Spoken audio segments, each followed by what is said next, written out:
Hey folks.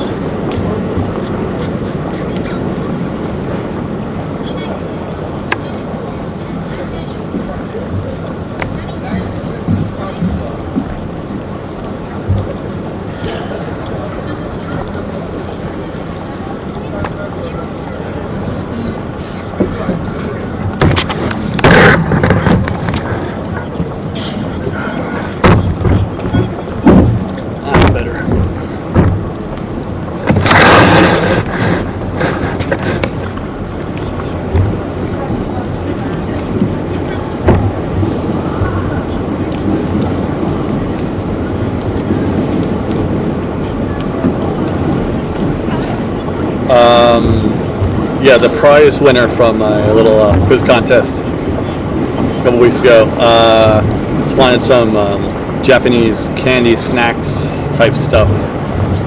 So I have to find those and then mail them to that lucky winner, which is very exciting for them. Not that I don't have enough shit to do. But actually, I know the subscriber. He's been a long-time subscriber and commenter and whatnot, so I'm kind of more than happy to send him a little love from Tokyo. Starbucks in Shinjuku again? Oh, you never take us anywhere, Dad. You're such a tool.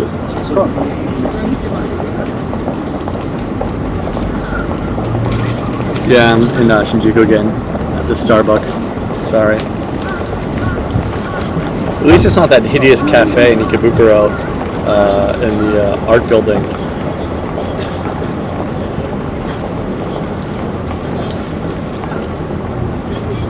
It does. I mean, actually, it looks cooler in that direction, but it's so sunny out today that I get completely blacked out when the camera adjusts for lighting.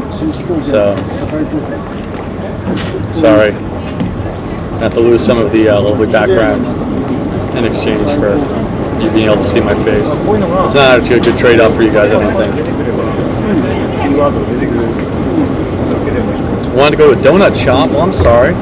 Could have brought you to Krispy Kreme. Actually, there's Krispy Kreme down 2 shops down from here. There's a Starbucks here, and then after that, it's an Italian restaurant. It's pretty good. Actually, I was there. I went to dinner there last week with Apple Milk, and we saw Hattori, the famous Japanese culinary school guy. What's his name? Hanzo Hattori or something like that? I can't remember his full name. But he was like chilling out at another table with some friends, like eating. And we're like, really? Seriously? He eats at this shithole?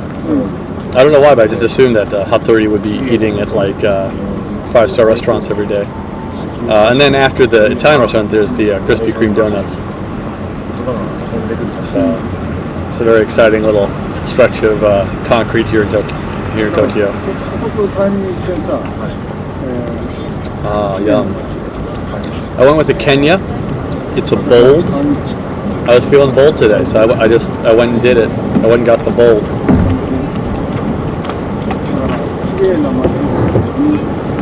That's how. No. We had dinner at an Italian restaurant. The Krispy Kreme is next to the Italian restaurant. Bold is good. I like bold. It's one of my favorite text modifications in Word. I mean, it's not as good as italics, clearly, but bold is up there.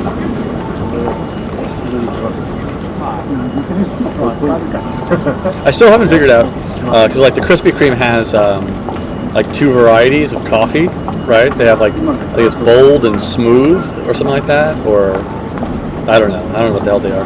But like they always ask me, which would you like, the bold or the smooth one? And I really never know what the right answer is. I'm not really sure what to say. Because I think that they're both going to taste like coffee in the end. I think it's bold and smooth. I'm not sure, but those are the 2 types of coffee they have. And I've had both of them, and they're both the same fucking thing.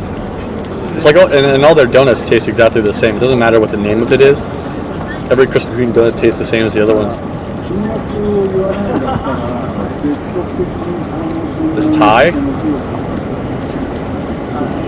I like it. Unfortunately, I cannot get you one of these ties at the Rune Show.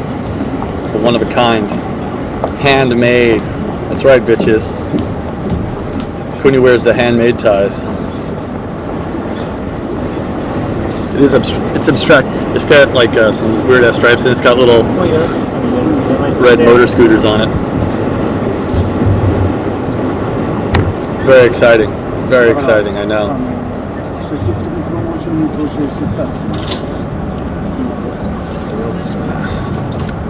I've gotten used to the looks.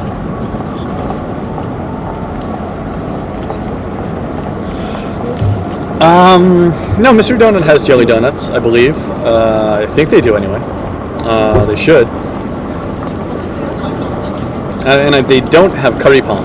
They don't have curry-filled donuts like I whinged about in one of my earlier episodes. That was just like a random bakery I was at where I found that. But you know, more I'm a Dunkin' Donuts guy because that's, you know, what we had when I was growing up. Like, I always loved Dunkin' Donuts.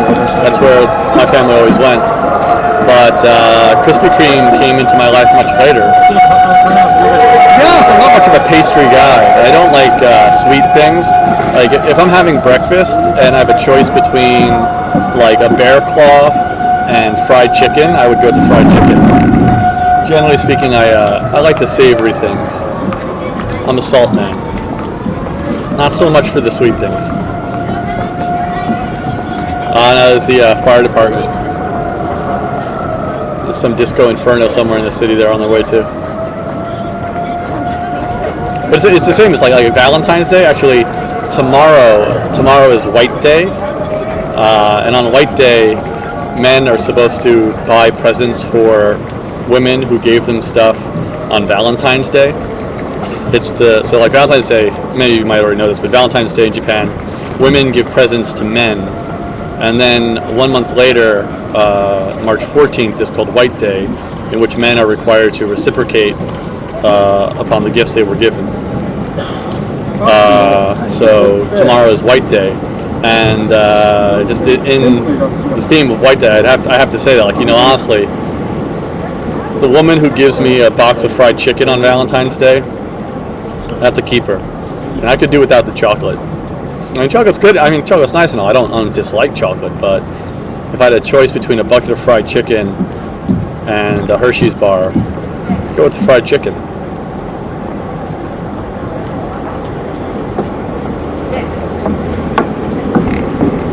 Well, Nexie, that's not where it comes from, I don't think. But good guess. Oh yeah, and I would give her fried chicken back. Exactly. That's like, then a month later she would get an equal amount of fried chicken, if not more fried chicken, maybe 2 buckets. But that's the type of woman. That's the type of woman I'm looking for.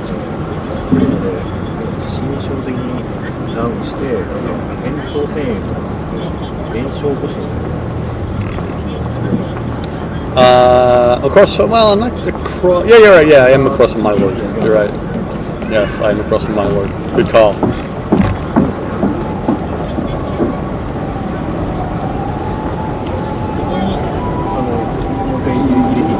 Sherryland, that's a good point. I think it is cute times 100, which is like almost everything adopted and done by Japan. They increase the cute ratio by quite a bit with everything they do. Yeah, I saw that the Cove won the Oscar. The whole, I mean, I don't want to get into a debate about it because it's impossible for you to really debate me with text comments. But essentially, I think the Cove is asinine. A completely asinine film from a hypocritical nation. And it's very little else than cultural imperialism. What the Cove is trying to do. No one in this planet has more respect for the dolphins than the fishermen who catch the dolphins in that area. Just because they kill them does not mean they have any less amount of love or respect for them. It's a tradition going back in that town, not Japan, in the town of Taiji, that area, going back 600 years, longer than the U.S. has been a nation. The people of that town have been hunting dolphins on their shores, in their waters, for hundreds of years, and the population is not endangered. So seriously, they need to shut the fuck up. And the thing is, and what annoys me is all the people who say oh, I saw it and it was so terrible because there's blood in the water and they're dolphins and they're cute. It's what basically the majority of people is a kawaiitarian. They're kawaiiitarians. They're people who don't eat cute things. That's the majority of people. They're not carnivores, they're not vegetarians, they're kawaiitarians. And as long as it's not cute, it's fine to eat. But the second it can balance a beach ball on its nose or star in a show like Flipper, suddenly we can't eat it. To me, that's the most bullshit logic for what we can eat and not eat. I think it's a George Carlin bit, but it's a great bit. It's so brilliant. He's walking through the supermarket and he sees a can of tuna, and it says written on the can of tuna, "Dolphin safe tuna." This tuna was caught without harming any dolphins. To which he says, "Well, that's great if you're a dolphin, but it kind of fucking sucks if you're a tuna." I mean, what if tuna saw that? And tuna were like, whoa, whoa, whoa, how about some dolphin safe tuna meat, guys? What's wrong with that?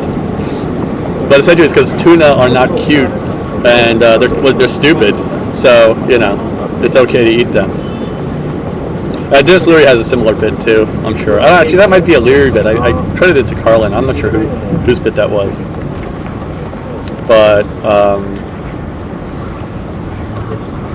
But yeah, I mean, if you eat any kind of meat, really just need to shut the fuck up. Exactly. The cows they have their heads crushed by large metal hammers.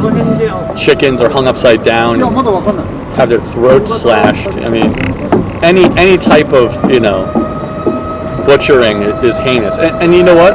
Comparatively speaking, I would say that the dolphin slaughter in Taiji, where it's actually done by hand, is at least somewhat more humane. Well, not humane necessarily, but it's more real than the factory processing of meat that goes on in huge state, places like Tyson Foods or Kraft or whatever.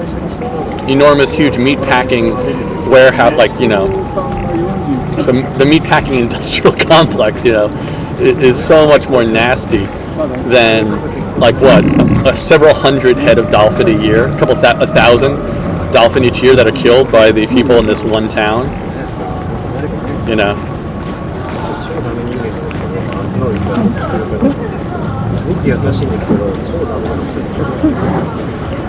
Yeah, and actually I do, Ryan, I agree with you, I dislike the whole factory, the farm factory system. I think there's a lot of reasons why it's not a good idea. I think Food Inc. was a much better documentary, if we're going to talk about things in the food chain and morality.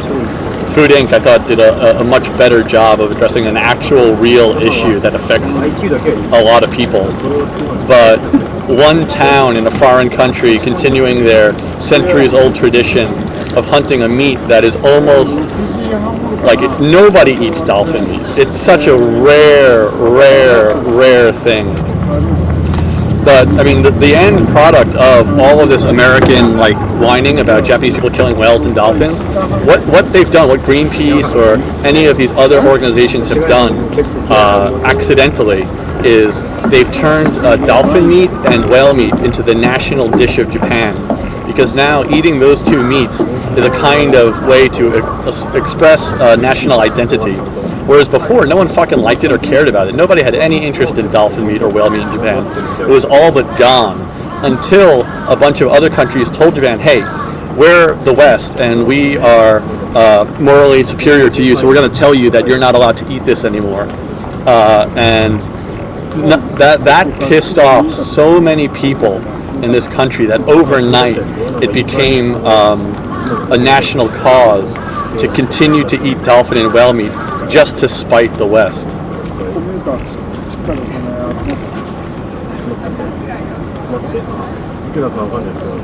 And yeah, I'd like to use that argument, but actually no.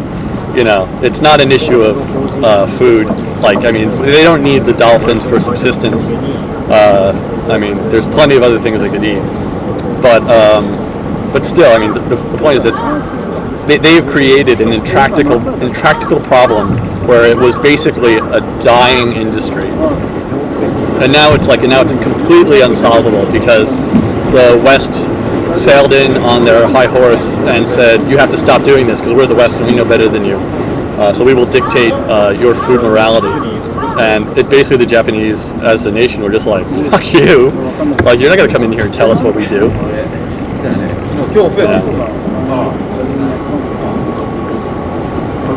Well, yeah. I mean, they obviously do lie about the scientific research. That's complete bullshit. It's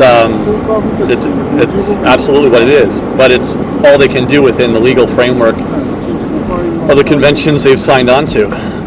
But the West doesn't want them to even get the scientific cull that's allowed by law, international law. They're not breaking any international law by hunting whales in the method they do. They're doing it right now legally, which actually some other countries are not.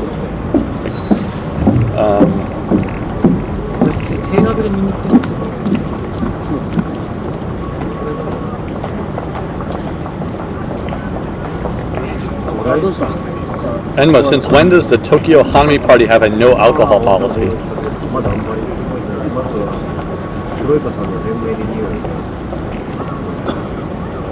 Oh, Little Tokyo in LA. Oh, okay. Okay. The Little Tokyo. Okay. Capital L, capital T. I gotcha. Yeah, that's lame. There's no point to Hanami without alcohol. Yeah, that scared the shit out of me for a second. I was like, what the hell? Did I miss something? No, the only purpose for Hanami is to get drunk. The only time you ever see flowers at a Hanami party is when your can of beer is almost empty and you have to tilt your head way back to get the last few drops. It's about the only point at which you actually see the blossoms.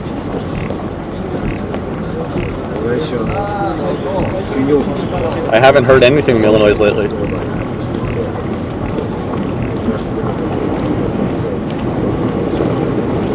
Waterproof sponge. Screen doors on a battleship.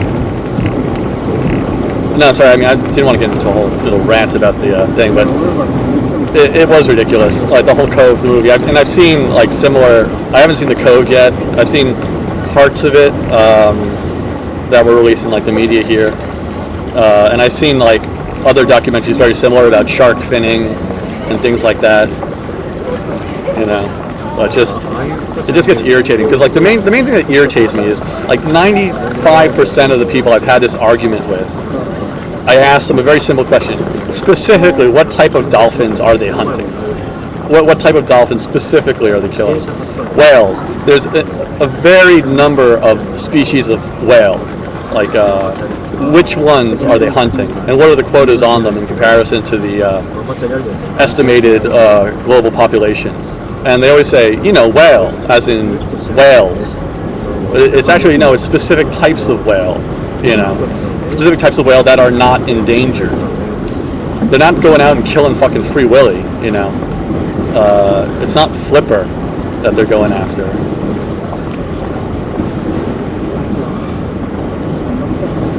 Everyone assumes it's like a humpback whale or something like that, or gray whale. It's not. It's minke whales, which are actually halfway between a dolphin and a whale, pretty much. And there's plenty of them. In fact, we have to kill them because if we didn't, they would completely eat out the entire stocks of the ocean. I want to kill a narwhal. That's just like on my things to do. That's my bucket list, is to kill a narwhal with nothing but like a scuba mask and a hand knife. My guest has arrived. Wonderful. Get this pate started. I found that if I face it, let me try and turn the camera on this way. I think it's too glary. Yeah. Let's swing around over here. I'll move this What is this exactly for? But you just don't know. Okay. Don't you prefer the thrill of the surprise? Alright. So, this is the internet. Say hello to my guest for today. Lance Henderstein. Lance Henderstein. I was gonna say Henderstein. Yeah, Stein. It's kind of the young Frankenstein thing. Tomato, or is yours the correct one and everyone else is wrong? It's Stein. Yeah. Okay. Like Frankenstein. Yeah. We met only once before. That's right. And briefly at an open mic in Takanababa.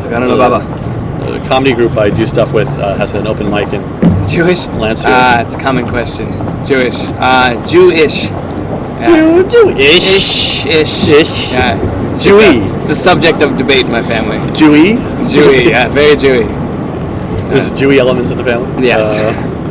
I get that a lot too. A lot of people think that I'm Jewish. Yeah. I mean, I grew up on Long Island, so I have like an honorary mention. Yeah. You got a card. Yeah, exactly. You got a pass. It's like, getting like a degree from a university if you're a famous person that you didn't actually graduate from. Right, exactly. It's an honorary degree. I have an honorary, an honorary circumcision. Yeah. But anyway, so we met the one time, and then I started following him on Twitter. Yeah. And then I put out a call last week. I was like, "Hey, I want to be on the show," and he kindly responded. Yeah. So I got nothing to do. So this is actually funny. This is both my first time to actually ask you questions. It'll be new for me too. It's fresh. These are all random internet people. Okay. This is them over here, and this is like hello, random internet people. the number of people in the room, and they'll say stuff here. You can just ignore the asinine stuff. Okay. Well, as well as you can, anyway. All right. And basically, you just answer questions as you feel like it. Fair enough.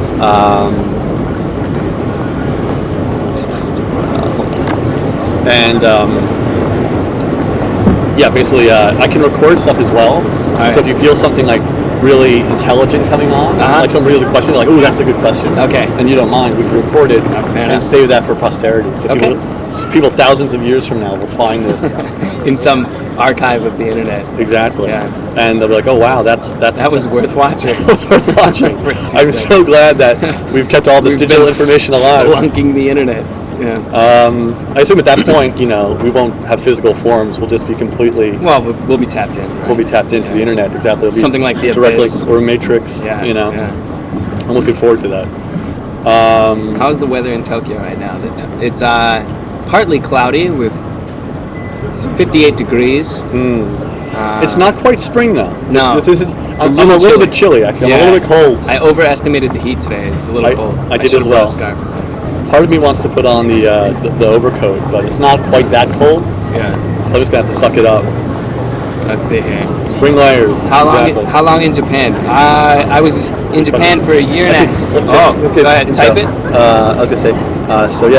Let's get all the the introductory questions out of the way. Okay. Lance, who are you? Yes, and how long have you been here? My name is Lance Henderstein. I've been here this time for a year and a half. I came here in October. I was here in a year and a half in college. I'm from Detroit originally. And I lived in LA for 3 years, working on Loveline and the Adam Carolla Show, if you know those shows. And then radio is dying, so I lost my job. Decided to study Japanese again for a year. Nice. Yeah, and it's turned into a year and a half. I might finish out 2 and then go back. So you're saying right now, finish out 2. Yeah. You're done. Yeah, probably. You're out. Yeah. I'm paying back student loans too, obviously. Yeah. What did I study in college? I studied linguistics and Japanese, and I worked on the radio. That's how I got the radio job. I was the music director for the college station. Nice. Yeah. College, nothing like college radio. I love college radio. Yeah, it's great. Yeah, we had a good station. I had a college radio, like my university had a really good station that actually you could hear. Well, and then we had like the other station. Yeah. I was on the other station. Okay. And literally, I could have reached. You just play whatever you want. Oh yeah, there was no rules. That's better. And it just was like a sign-up sheet, and you just go and sign in your name when you went in for your shift. And you had to play like a PSA once every hour, right. like that. Yeah, the required PSAs. Those are great. And then, I love those PSAs. They were hilarious. But like literally, I could have reached a larger audience if I just shouted down the hallway of my dorm room. Yeah, nobody listens. Yeah, nobody. It was fun though. No, I'm not doing radio anymore. Am I still doing radio is the question. No more radio. Radio is dying. This is the future. This Internet. is the future right here. The internet. People doing it themselves. Big companies don't know what they're doing. They don't. They're really stupid. It's all about the niche. I was on a talk. It was a talk station in Los Angeles. It's a predominantly Spanish-speaking market, and they're doing an English talk radio station, and they wondered why the ratings weren't good. Yeah, I wonder. Top 5 stations are all Spanish-speaking stations. Well, it scares me now when I go back to like New York even, and I like turn on the radio, go through those channels. Like half the channels now are Spanish language channels. Yeah, they're all Spanish. Yeah. That's where the money is, right? Yeah, exactly. So, Maybe. Well, I think it is something. Naturally, this probably You reflects reach a even bigger on- audience, you can get more money. That's it. But even reflects on like careers here, like that. Radio has kind of been abandoned by a lot of the mainstream. So like, it's an easier place for minority groups to get a foothold in media. Yeah. So there's a lot of like bandwidth opening up on the radio. So like, Latino stations can minorities step in. tend to listen to the radio more, as opposed to like They do, actually. there's a bigger chunk of the audience as opposed to like white people listening to their iPods or their built-in Ford system. I don't know what it's called. I forgot. But a sync system or whatever. Yeah. No, I think it's absolutely right. But The Latinos are currently in the late 20th century. That is inappropriate. that is so inappropriate. Let's not go down that alley. Oh yeah. Well, I mean, Analog. yeah.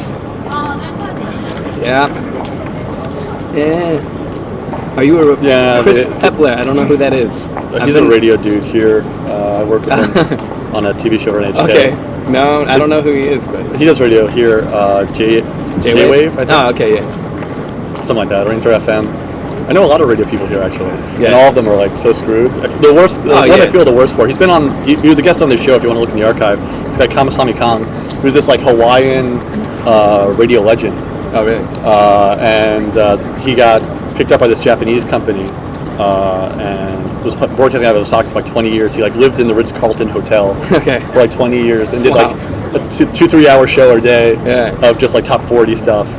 And but like in the last 5 years, like his income must be shrinking Oh, yeah. rapidly. There's just no nothing- money There's for nothing left, man. There's Not no like it was in the advertising 80s, you know. Yeah. When radio He's was actually bomb. Arab, it says. I don't know what that means. See the Tokyo Eye guy.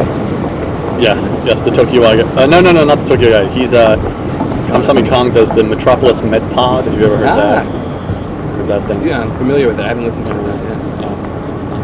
Yeah. You should, I guess. Okay, I will. I don't know. Well, how long have you been here? I've been here coming up on 9 years. 9 years. 9 Jesus. years this Wow. summer. That's a long time. It was just scary because I just did my taxes this morning. I went to the office and it all worked out, thankfully. Thank God. I got the stamp. I'm done. But like we had to calculate. You're doing it like independently then? Yeah. That's why. Yeah. So I'm all freelance. Yeah. So it's a little bit complicated. Yeah. And so the two like really cool things were one, we had to work out like how long I had been here to the day on the tax forms for some reason. I don't know why that was necessary. That should just be on your passport, though, right? Well, yeah, no, I had the entry date, but we had to, like, me and this Japanese dude were sitting there trying to figure out, all right, if I came here on July 14th, Yeah. 2001, and today Oh, yeah. that makes it, and it literally was like this, like, moment, like, where both of us were pretending to think about it while hoping the other person would actually be doing it. That's he me could have involving it first. anything with math, yeah. It's probably just like, it's probably this. And we rounded it off a bit because we couldn't I'm figure sure it they're out. not going to audit you. Yeah, and then the other thing was like they officially on the tax documentation, my job is listed as writer, Okay. which is like the first time I've ever been like officially by government standards Nice. considered a writer. I don't like consider myself a writer, you know. Yeah. In fucking high school, I thought I was a writer. You're But once you legitimate. actually your tax documents say that you're a writer. Yeah, well, I that's think legit. now I can yeah. actually. Oh yeah, you can list that on your I can say that on your now. bio on your Facebook or anything. Oh hell yeah, You can change it tomorrow. I'm gonna. Writer. But it is. It's always a sort of like. Yeah, like you when gotta you say be you're a with the writer. best, yeah. I think when you're living in Tokyo or any place like that, Well, isn't that right? There's a bunch of Okay. schmucks who say they're a writer and they just sit around all day and And they're actually doing drink it, yeah. coffee at an internet. But that's what I cafes. also do. Yeah, but you get paid though. Right? But my tax documentation says that if I'm you a get writer money now. for it, you can claim it. So now I just gotta carry that tax document with it everywhere I go. Show it to people. So like I'm at a party, and they're like, so what do you do? Prove it. I'm a writer. Bang! It's like one of those old '80s movies where there's some bully and he's like, oh, you say you're a writer, big man? Prove it. All right. You whip it out. And everybody's like, oh snap! Outside, man. He's got a Honko stamp on that shit. It's official. Let it go, man. And that's our Nice. scene. Yeah. Nice. Speaking Appreciate of it. government stuff, I'm currently waiting for a form of ID that's not an ID. Can anyone guess what it is? For no ID, that's not an ID. That's not an ID. Form of ID that's not an ID. Is this a riddle? What is Yeah, this? this is. Passport's an ID? What are you talking about? I'm gonna say yes. Green card. Green card. Green card. Ah, That might be it. could be. Are you going to tell us? It's a government riddle. Those are the best. You're so entertaining. So what do you do now, Lance? Do you like what you do now? I actually just quit my job. I'm starting a new job. I was working for a textbook company. I was writing textbook stuff. With a linguistics major, there's not much you can do. Other than that, I just quit that job because they were working me salary man hours. Now I'm going to be a English literature teacher. Yeah. I like that hesitant pause before. Well, yeah. I don't know anything about literature, so they're all going to be reading Mark Twain and nothing but Mark Twain. That's all they'll get. I taught. That's all I know about. I taught American Lit and contemporary Lit, but Right. it was the retard class in LA. I taught up in Northridge at some. Retard class, is that official? Yeah, it was a class of all the kids who were like not too swift. I gotcha. And so we just called it contemporary Lit. Okay. I showed them how to write their resume because they were graduating, and showed them how to tie a tie. My job, my work there was That's done. important, though. I didn't learn how to tie a tie until I came here. It was horrible. I still am not good.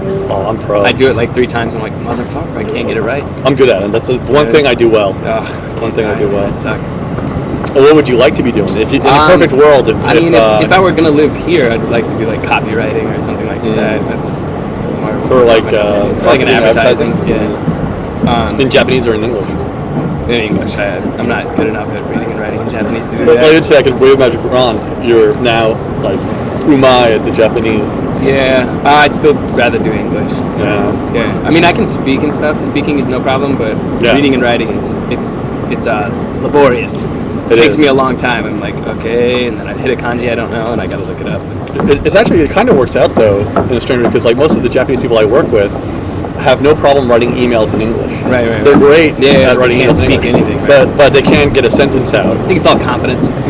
I'm great at talking to a person. Most Americans are. But if they send me an email, it takes me like an hour to get through that thing. I gotta be like looking up kanji, and it's such a pain in the ass. Yeah, it's the same way. So generally, like the rule with most people I work with is like, okay, how about we email in English, but we hold meetings in Japanese. That's good. You That's know, nice. it tends to be the way. But it's the default thing because of like my general strengths, and most Japanese people are not good at speaking in Japanese. Well, they're just not confident, I think. Not mostly, confident, yeah. Like, they could do it if they tried, but they're just like, oh, I'm going to make a mistake, and then they just shut down. But, what is this? Clip-on ties. Clip-ons. Yeah, what, Toyota? Yeah, Wait. Toyota. So before we get to that, right. we'll get to Toyota in a second. Okay. Another question about why did you choose Japan to begin with? Like when you came here back in school? My grandfather was here during the occupation and the war. He fought in Okinawa and then was here for 2.5 years during the occupation. You were up to find the grandkids of people you fought and be like, I'm looking for bitch, we won! No, I'm looking for people that look like me. Exactly. Yeah. I've always heard that. Like, my dad was in Vietnam. Literally, I'm going to meet some like really cute Vietnamese chick at the bar. It's gonna be you. We're going to like hit it off. be It's your like, cousin. God, this girl is like, there's just some weird bond I feel with her.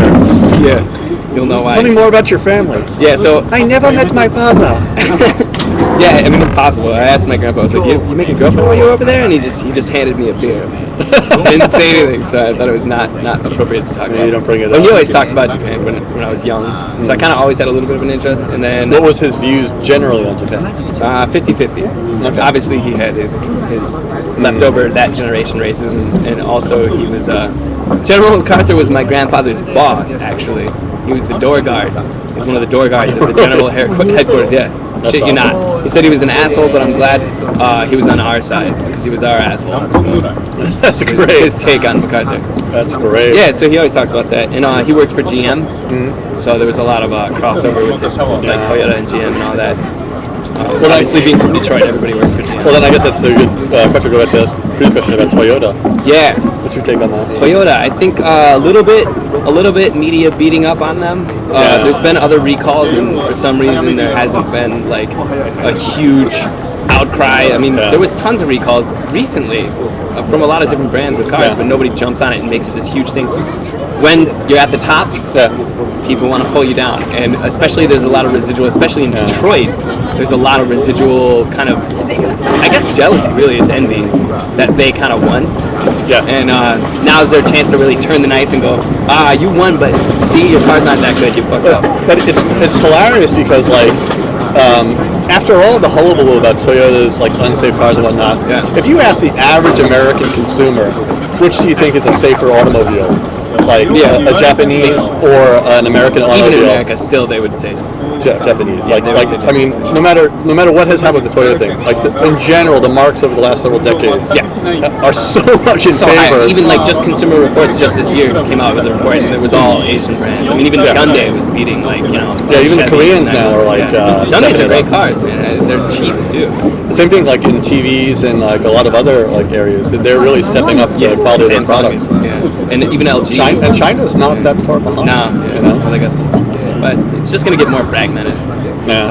Nobody's going to lose or win. It's just going to be real broken up. It's not going to be one dominant company. But it definitely is. The whole thing smelled to me of a bit of like just a vendetta. Yeah, it was. Media-wise, it was. It's like we've had so much bad news in the automotive market in America for American brands, and just so it's devastating our economy. And then finally we got a little chance to give a little bit of like but you guys aren't perfect either. So there's a Japanese proverb, I can't remember it exactly, but it's something along the lines of there's no sweeter honey than another's discontent. Yeah, that's exactly right. That's totally true. I think the same thing goes with the Cove and all that. That's big news. You missed. I was just ranting about that. Okay, because that is, you got here. Shut the hell up. Seriously, shut the hell up. Americans have no business telling anyone how to eat.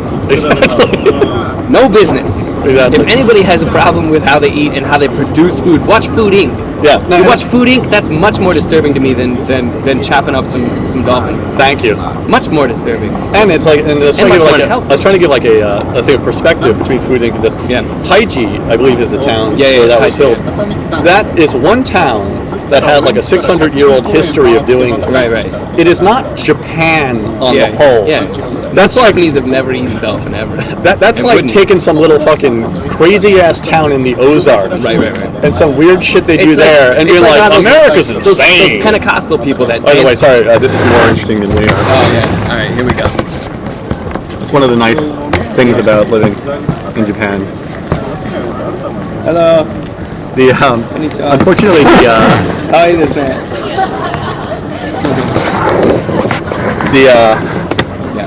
Unfortunately, kimono you don't see too often. You don't see it too often. Probably not. We can hope. We can hope, but maybe not. I don't know. Probably not. But like the Cove thing, like it really is such a small issue. Yeah, it's non-existent. Non-existent. Nobody eats. Like I was saying, it's like the Pentecostals, like they snake dancer like Christians in the Ozarks. Like it's about that scale. Like how many people actually do that, and that's not indicative of the country whatsoever. And like any of my Japanese friends, the reaction I've heard from most of the Japanese people at the Cove was, "Oh, really? There's a place in Japan where we eat dolphins?" Yeah, they don't even know about it. Yeah, they usually think it's Okinawa. They're like, "Oh, Okinawans eat dolphins sometime," but even my Okinawan friends are like, "No, it stinks. It's not good meat." Yeah, exactly. Nobody likes it. But nobody likes it. Yeah. But the thing is, I was saying, and this is actually the real truth of the matter is, when like the West rode in on their high horse and said, "Look here, Japan, we're the moral arbiters of what to be eaten and not, and you cannot eat this or that." All of Japan immediately said, immediately said, whoa, shut the fuck up. You're not going to tell us what to eat and not to eat. Right. And from that moment on, dolphin and whale became like a national dish. Yeah, exactly. And so especially now whale, there was this huge interest in it as a way of like spitting in the eye of like the West. It became an issue of national pride. You can't tell us what to do. Whereas before than that, it was like nobody ate it. It was full of mercury. Yeah. I mean, in Whale was like school lunch food. It was like the worst food. It was like the equivalent of like sloppy joes or something like that. Really bad, low quality D-grade meat that like Taco Bell uses. But now it's considered. Now it's like Natsukashi Yaji, like the old flavor that we miss so much from our childhood. Exactly. It's basically because people are attacking their boats and making it a nationalistic all issue. Sea Shepherd has done is like the greatest marketing campaign for it's like it's like the got never been more milk. popular. It's like the got milk campaign for the Japanese whale industry. And they're doing such a disservice to themselves because they make themselves look insane. Yeah, they do. And no one will listen to an insane person. It's the same thing with PETA. Like PETA goes, oh, we're gonna pour some paint on someone with a fur coat, and it's like, well, what does that do? It makes you look like a crazy person, and no one's gonna respect you or listen to you or have any interest in what you have to say. Sorry, this is getting really far afield. I gotta say this. There was this great movement in the States of like Christian, Protestant, mostly like evangelicals, Protestants like that, talking about stewardship of the earth and how part of the Christian living should be a kind of green way of life because we're stewards of the earth and that's we're in charge. We're in charge of taking care of it. And they were kind of ready to get on board with all this green stuff. But they looked around and there was all these leftist crazy ass people, and the people on the left would not get in bed with the Christians on the issue because they're not. We don't like other things they think. Right, because they're not inclusive and whatever. Inclusive. And so it was this really sad thing. It could have been a much more mainstream environmental movement. Totally. But fractions of it were so extreme that they ended up making the movement as a whole extremism very unattractive to average normal people who would be that's a good point, let's not fuck up the planet. But they've made it so unattractive a club to join that now people are I don't want to be labeled as a exactly right. environmentalist. And to be honest, I've eaten whale numerous times. It's great. Yeah, it tastes great. I like it. It kind of tastes like whatever you want it to. If you make it tempura, it tastes like tempura. If you make it steak, it tastes like a steak. It's everything. Or bacon, it tastes like bacon. The only time I had bacon, that sucked. I had I think it was called whale sirloin, and it was in a ginger and soy sauce sauce. It was awesome. Yeah, it's fine. It's good. And if it's only one country or two countries, it's them and Norway are the only countries who eat it with any type of regularity. And who cares? Maybe you're not going to wipe them all out. Iceland as well, I think. Probably. One of those Viking countries. The bigger show that's going to come when they put a official moratorium on tuna. Yeah, they're trying that's to do coming down the road, and they're going to fucking freak out. They won't do it. They'll just freak out. They just won't do it. And as well, they shouldn't. It's one of those things. And it'll just be pirated. It'll be fished illegally. It's just going to drive the price up. That's all it's going to do. So it'll be more expensive. That sucks. Yeah, that does suck. But I've heard they're getting better at farming it, which isn't necessarily environmentally better anyway. Yeah, farming's farming stuff usually has way more mercury because they feed it. Yeah. They feed it with. Aren't you cold? Yeah, we are cold. It's freezing right now. Are you move inside? Or vegan? We can move inside if you like. Oh no, we're good here. I don't want to bother people. Yeah. It's fine. Oh man, you have been in Japan too long. Yeah, I worry about other people. Yeah, that's definitely a process you go through when you suddenly start feeling I don't want to upset the wall. I try not to, man. I try to be good. What is this? Captain Paul Watson of the Sea Shepherd is criminally insane. I completely agree, and I hope they jail his ass. I hope they put him in jail for a good long time. I mean, I'm not against necessarily the idea of trying to get people to stop eating it. But at the same time, there's ways to do it. Well, the less attention you bring to it, the less popular it'll be. So just stop drawing attention to it. You hear they're going to make dolphin wars now? Oh, really? Yeah, they're starting a thing called dolphin wars. I don't know why, because they don't go out into the ocean farming. It's just, what are they going to attack? It's in there. Attack Taiji. They're going to attack the city. I don't know what it's going to be. But. Actually, Hayden Panettiere, or what the hell her name was, the chick from Heroes. Yeah. She went out there with them, and she swam out and was trying to protect the dolphins. Oh Lord. And it's just oh my god, the chick from Heroes so lame. Is you're not invincible in real life. It's not going to work. But, yeah. Oh well. It's dolphin wars. It's coming down the pipe. But it's ridiculous. Yeah, I don't think it's really, man, America. You don't really have room to talk about food. I know. In any respect. I mean, look at they got that show now in West Virginia. Have you seen that? The guys trying to get people to change how they eat. Exactly. I'm looking around here, and I can just in plain view see about 100 people or so easily. No obese. There is not a single obese person in sight.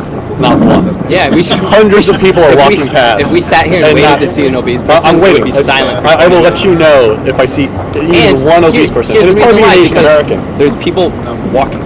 Yeah, everywhere. You walk everywhere. I average about 6 kilometers a day, or at least 4 miles a day, just from walking from my station to work and then back again 2 times, you know. And then if I'm coming like anywhere else, I'm getting even higher. So I just get so much more exercise. Because the trains, you need trains. Nah. Sam pass. Who's Sam? If they do see an obese person, they'll probably be gaijin. That's true. And it's funny thing. The funny thing is, I've It's seen almost always true. from far away. I've seen like kind of disheveled, like obese person, and I was like, oh, foreigner. In my head, I was like foreigner. And then when they came close, they were Japanese, and I was like, oh, I thought they were foreigner. I do the same thing with bald guys too. I don't know why. There we go. We got one. We got one. Right there. Oh, that's well, okay, yeah, no, that qualifies. That qualifies. We got one. Yeah, we got one. We got one. So it took about 3 minutes. But Took about 200 people to find one. yeah. My favorite quote on it, Ken Suzuki. Not Sumo. You see Yeah. Ken? Was Ken at the open mic the other night? I don't know. I've seen him before though. Okay. Ken's got this great joke. He says, attacking people and using violence is not the way to end the killing of whales. If you really want Japanese people to stop eating whales, just go to the supermarket and tell people these whales were made in China. Yeah. Oh yeah, I did see that joke. I saw that love joke when that joke. Brent Weinbach was here. Yeah, that was good. I'll tell you how to get Japanese people to stop eating whales. That's good, Just yeah. say these whales were made in China. Fat and bald. They have to be fat and bald. No, it's just either or. But Either or. yeah. Yeah, there's a lot of shit like that pisses me off. Well, it's just everybody trying to tell other countries how to do things that don't know anything about the countries. Once you go there, Yeah. you start to see kind of, it's not so weird actually. Yeah, exactly. Cultural imperialism is probably one of America's least attractive policies. Yeah. 'Cause, But like- then again, I mean, a lot of it too is self-imposed by the other countries, like mimicking us to an extreme. I mean, Yeah. everybody's wearing, just the West in general, not America, but like in music, fashion, like I mean, anything entertainment related is all media related is all.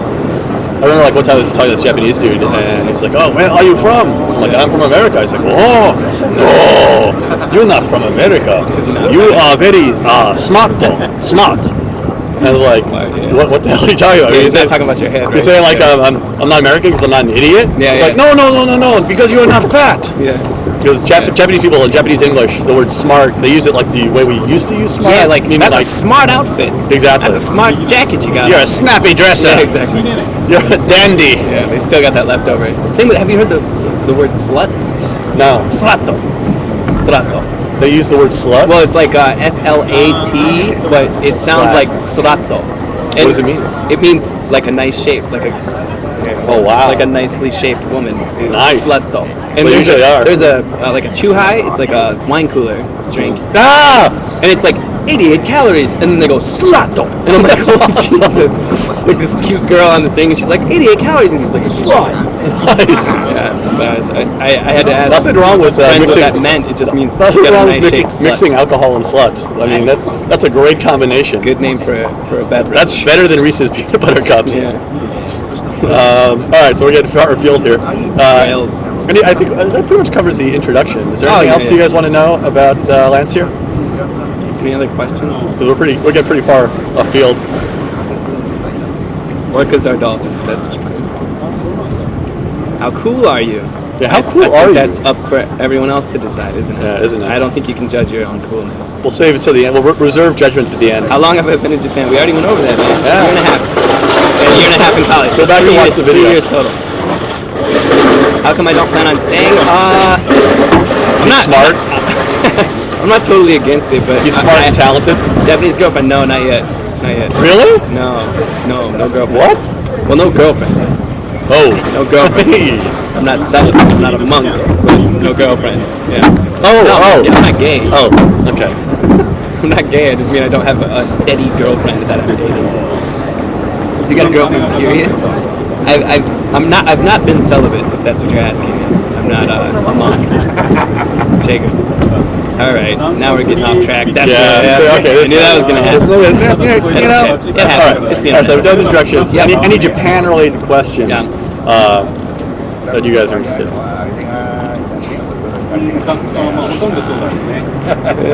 There's a lot of blanking out going on. Exactly. A lot Well, of no, asterisks.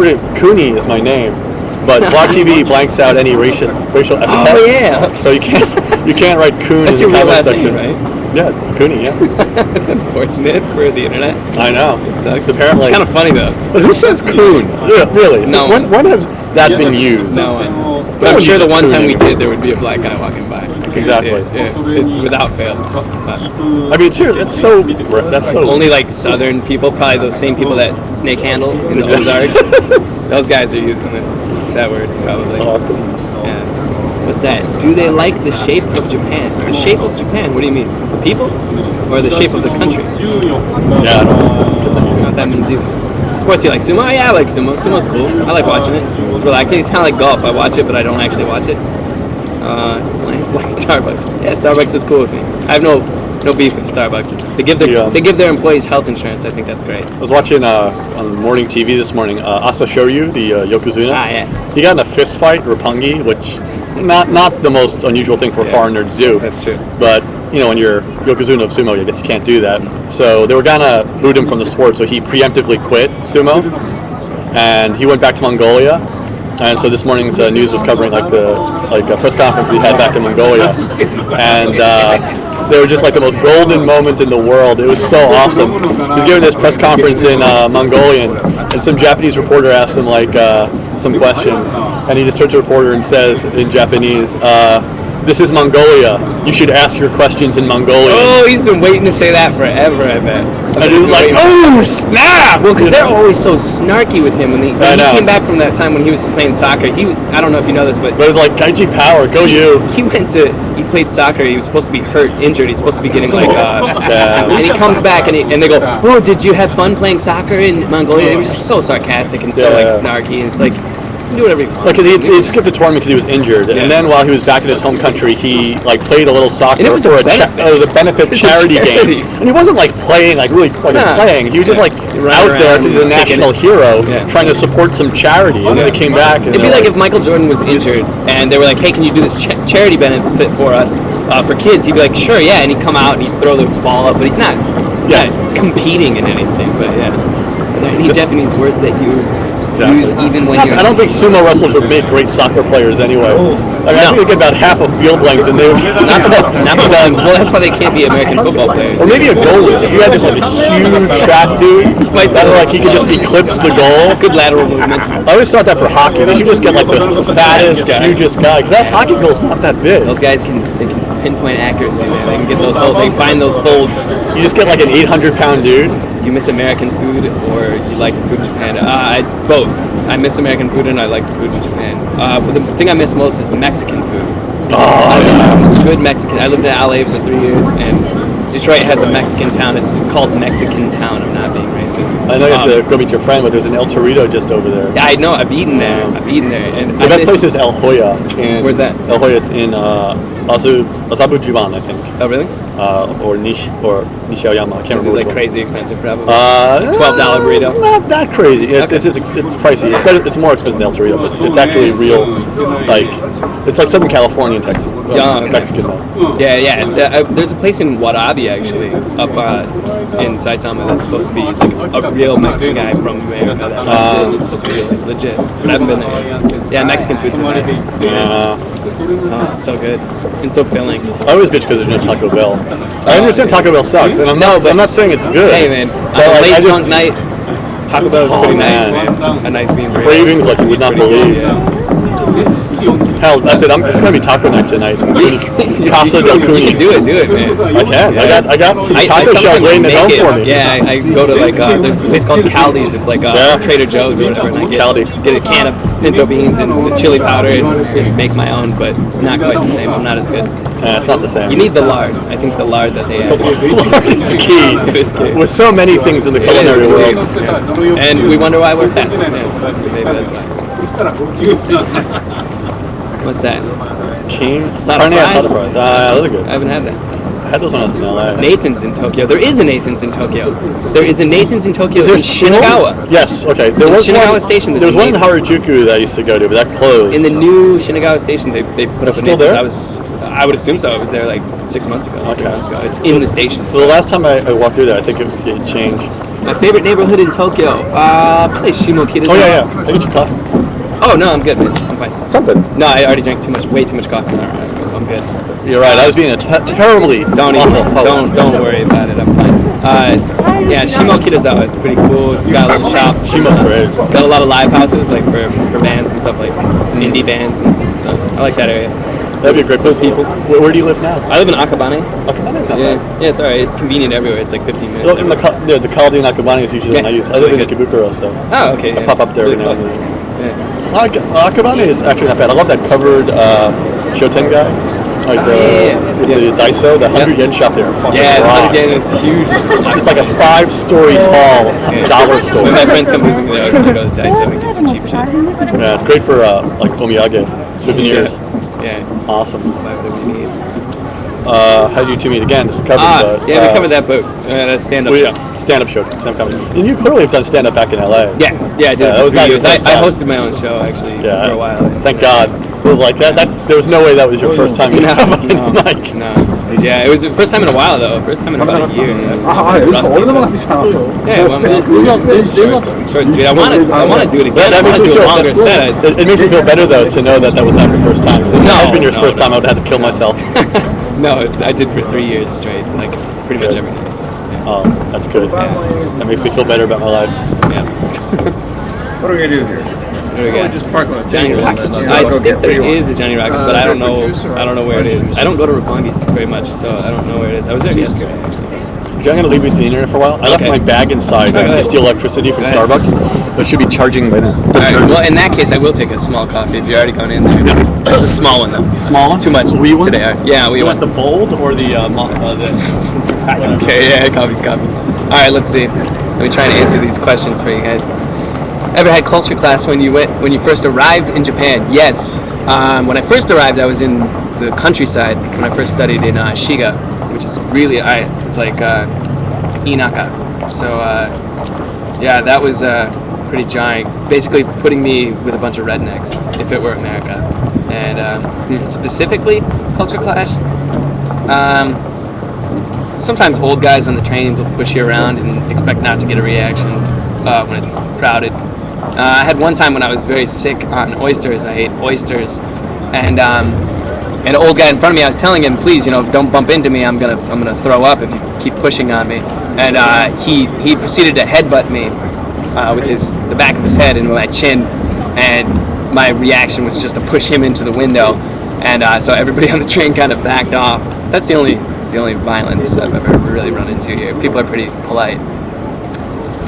Where do I live in Tokyo? Akabane. Akabane is Kitaku, which is like the northmost point. It's right by Saitama. Show him who's boss, yeah, pretty much. He was drunk. Usually when people are drunk, that's when they get violent here. But other than that, everybody's really polite and friendly, just like you think they are. Yeah. It's the weirdest thing. I don't think I can say that. I'm in public right now. But yeah, lots of weird stuff. Weirdest thing that I could say. Ooh, girl just fell down. Man, weirdest thing. Lots of weird stuff here. Probably just eating strange foods and that kind of thing. Mostly Korean food actually, but only when they're drunk. Yeah, basically every night. Exactly right. What music do I like? I like a lot of music. I like all types of music. That would be a very long conversation if I answered that. Low crime rate in Japan, I'm not surprised by it. I enjoy it a lot. After living in Detroit and Los Angeles, in Los Angeles I was robbed twice at knife point. Still, even here, when I'm walking and someone's walking up behind me, I still kind of get a little jumpy, and I completely don't need to. Yeah, it's really safe, super safe.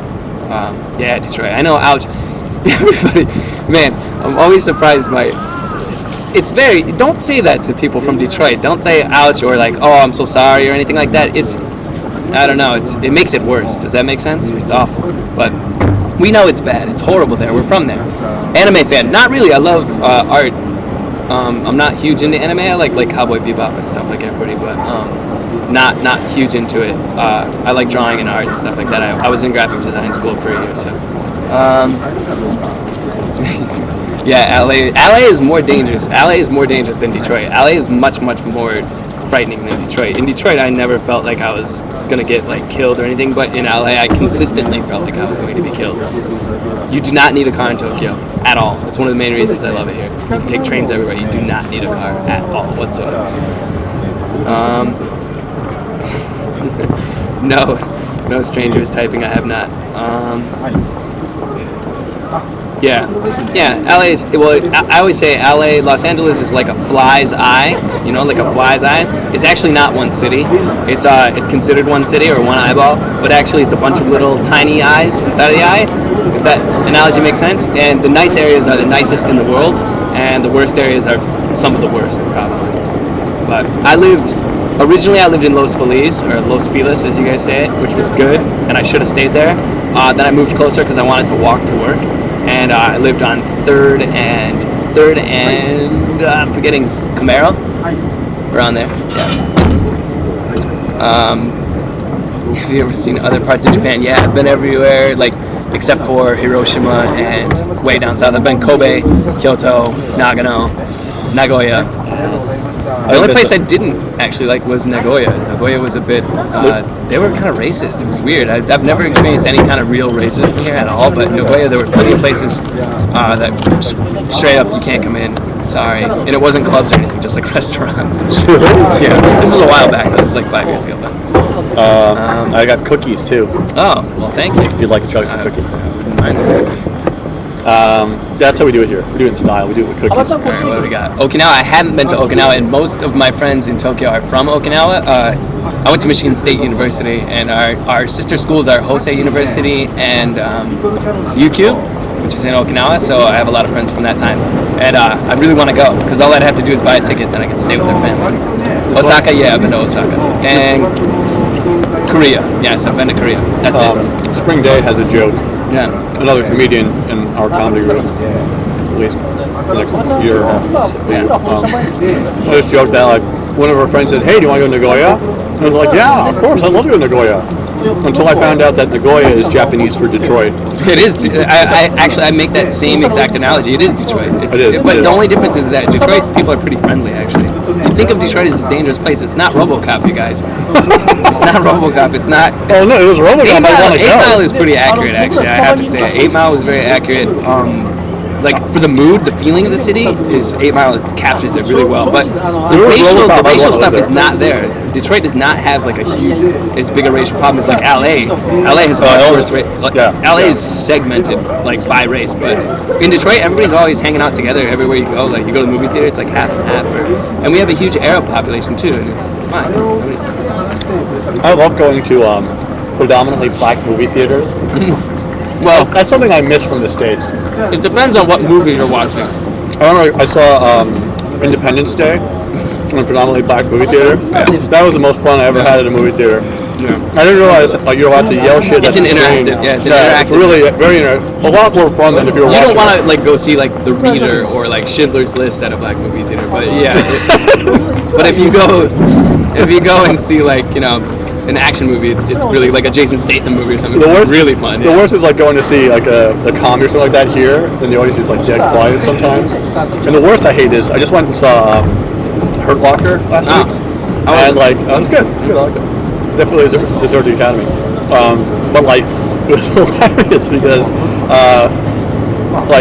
every time when the movie ends, like generally like 80% of the Japanese audience stays and watches all of the credits. What is that? And I got like the last tickets. I was sitting in the very front row, and it's like I want to leave, but like everyone is behind me, and I just have this incredible peer pressure to sit and watch the credits, and I'm like, I kind of want to get up and go. I went and saw Where the Wild Things Are, which was the most depressing. Like I wanted to like that movie so much. Like I was like, please let me like this movie. I like Spike Jonze. I was hoping to like it, and it was awful. It was depressing. Super depressing. It was like 3 hours of an inner child like working out his emotional issues. It was really bad. Every character in it is depressed. There's no happy characters in the whole entire movie. It's all depressing and it's dark. The colors are all dark. Is it meant for kids? No. I would not take kids to see that movie. They would just be bored and depressed. But anyways, it's 3 hours long, and I'm like, get me out of this movie. So like the credits start rolling, and I like go get up, and like no one gets up, and it's really long credits and I was just like, it was murder, man. I was like, why are you guys all sitting here? Just get up, please leave. And I want to see what they're going to get out of the credits. Like, do you know? I think maybe they want to get their money's worth. They're like, oh, that key grip is great. I loved him in that other movie I saw the credits for. Maybe it's politeness. They're trying to be polite. Like, I think that's getting the credit. No, I think it actually what it is. I think it's a sign of respect to the people who made the film. Yeah. That it's out of respect to them that you would watch their credits. That's what I would assume. But like, yeah, they're not here. No, if I don't know. If the gaffer was like, Maybe they 2 are. rows down, I'd be Sometimes like... they're sitting in the back. You don't know. Actually, I look frighteningly like, when I have a goatee, Tom Green.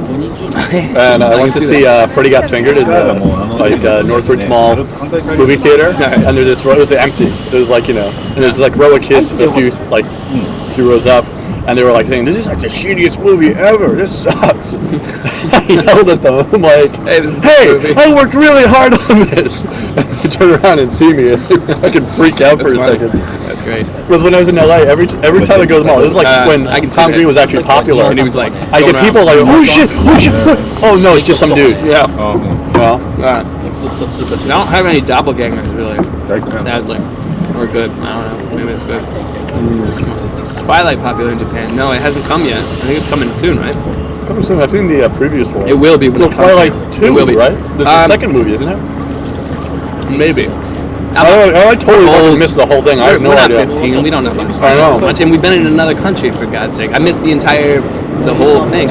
It's a culture. I call that my cultural black hole. That's right. That's the same word I use. I think probably a lot of people do, because it goes into the hole and it never comes back. And I don't know. When I came back the first time, it was during the height of Dave Chappelle when Chappelle show. Yeah, I had heard about it. And I didn't know about the second season at all. I knew about the first season. I only heard about that show after it was off the air. What? Okay, and it was really annoying. I was like, what in the fuck is everyone doing this for? This is really annoying. And then it took me another 6 months before I figured out what was actually going on. But It really is weird. I think going back, here we go, vampires. I'm watching like some TMZ report about some superstar you've never heard of. Like Justin Bieber. Justin Bieber. Who is Justin Bieber? I only found out about Justin Bieber literally 2 days ago from a YouTube video. I mean, I know who he is just by the constant onslaught of information about him on the internet, but I don't. Is it that big? Is he big? I know he sucks, but is he big? Is he big? What is he? If you put a wig on him, I'd do him. He's a pretty boy. He'd be an attractive woman. I can say that much. There's a website one of my friends put up. It's like a Tumblr account. It's like lesbians that look like Justin Bieber. It's pretty funny, actually. I don't even know who he is really, but I know the picture of him, and they all look like this. Well, what frightened me is that Justin Bieber might be like the new Johnnies of America. I think it's going that way. Yeah. Because like before America had the concept of metrosexual, like we had that in spades in Tokyo. I mean, this is a city that defined metrosexual before it was a word. Yeah, man. You still see it there. Oh, hell yeah. I saw a guy wearing shorts, like khaki shorts, and tights underneath it as a girl would. You know, how the girls do here. I didn't read enough about it, but there's this new thing now, Harajuku fashion, where guys wearing skirts. Yeah, I see that thing. And it's not considered cross-dressing. It's now considered. It's a man's skirt, not like a kilt or anything like that. It's a man's skirt, you know. It is. I've seen a couple of those people walking around. Yeah, I see him too. Dudes just wearing skirts. Just straight up. But if you own it, I guess go for it. Alright, yeah. If we can make that work. Well, if we did it, we would clearly be. No, that would not work. That would not work. Joking around, they'd be people like, "What are you doing, asshole?" Would not work on us. I have spindly legs. Would not be attractive. Yeah, me too. Like a man person. Totally not gay. Thank you, Emma.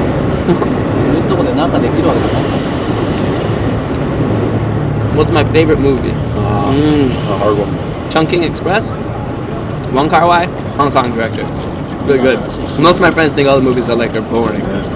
I don't like I like foreign movies. So Wong Kar-wai, if you know who he is, his last movie wasn't very good. It was English. It was Blueberry Nights. That was horrible, but In the Mood for Love is good too. RoboCop. I love RoboCop. Yeah, I'd say of those two, Chungking Express or RoboCop. Spies Like Us. That's a great movie. Wow, I haven't even thought about that movie in a while. That's a good one. No, I think that's why that question is so evil. But I notice every time they do this, like, the 100 best movies of all time, always in the top 10 are 5 movies that came out in the last 2 years. Because, like, you forget about stuff that was so awesome. That's a great movie, yeah. Like, and it's just so easy to forget about them. Yeah. You know? Favorite Japanese band or artist? Lately, I wouldn't say. You actually listen to their music? I don't. Not a single. Shugo Tokumaru. Check him out. Shugo Tokumaru. He's kind of like I don't know if you know John Bryan. He's not super famous, but he does real quirky. He's like a basement musician and stuff, and his videos are amazing. You can YouTube him. It's Shugo Tokumaru. He's very cool. If you like more like indie bands, you can check out maybe Straightener is a good band that's out right now. Straightener. And maybe Champagne. Champagne is pretty good. Yeah, that's probably good. I like those guys. I know nothing about Japanese popular I music. try and stay up on it just so I know what people are talking about. Just so I don't have a cultural black hole in both countries. Exactly. Yeah. I'm pretty good with some stuff in Japan, but music I just I can't. I rely on my friends to teach me what's good. I don't know. I'm trying to figure out what all these women in kimono are doing. Because it's not adult day. What city? I don't know. Yeah, there is a lot of ladies. Graduation. I don't know. Maybe. No, it can't be graduation. I don't know. My favorite type of music. My favorite type of music, I guess, would be like electronic pop. I guess, or not pop, but like avant-garde pop. Who would be in that famous band right now? Famous band? Okay, any band. I like if you know the label Ghostly International, it's not a huge label. I like them. Mood Gadget. I'm trying to think. Well, I like Flying Lotus. You know, I don't know. I like electronic-based music that has like traditional song structures. If that makes sense. Oh, that does. Yeah. Daft Punk. Yeah, Daft Punk's great. I like Daft Punk. Daft Punk I've heard of. Yeah, Daft Punk's good. Who doesn't like Daft Punk? It's like they're like their own genre. Flaming Lips, I like. Yes. Yeah. Corey Haim did die. He did die. I don't care. Yeah, I don't think a lot of people do. Don't care. It's not surprising. It's so sad. He's a drug addict. No shit. That's what happens when you OD on drugs for however many years, or 2 decades. No shit. He's dead. Wow, surprising. And he does leave behind such an amazing canon of work. Lucas. I mean, The classic, top 100 of all. so much stuff. That's like, you know, he changed the way like acting was perceived by many actors in his generation. If he would have just died earlier, he could have been the James Dean of our generation, but he didn't die soon enough. So he missed his license to drive. It's always sad though when you log onto CNN.com and like the star who died doesn't even get like the main photo. He gets like the little news in brief. It's like, oh yeah, and Corey Haim. By the way, yeah. Like Heath Ledger, that was like oh shit, Heath Ledger died, and he was only really famous for a couple of years before he died. Yeah, it's weird. Corey Haim's been famous since like 1982. I don't like this new trend of like trying to be the first person to like out who died and like out. I don't know if that's the right word, but you know, to say who died on the internet, and then everybody jumping on and going, rest in peace, I miss him so much. You don't fucking miss him. You don't care. You don't care. Stop lying to yourself. It's annoying. Yeah, nobody. When somebody you really know dies, then you can say it, and then I'll be with you. But you don't know these people. Even Michael Jackson. I loved Michael Jackson when I was a kid. I wanted to be Michael Jackson when I was a kid. Really? He wanted to be me, kind of in a way, but he. When you were a kid. When I was a kid, he got weird for like a whole decade and did nothing of any note since the 90s.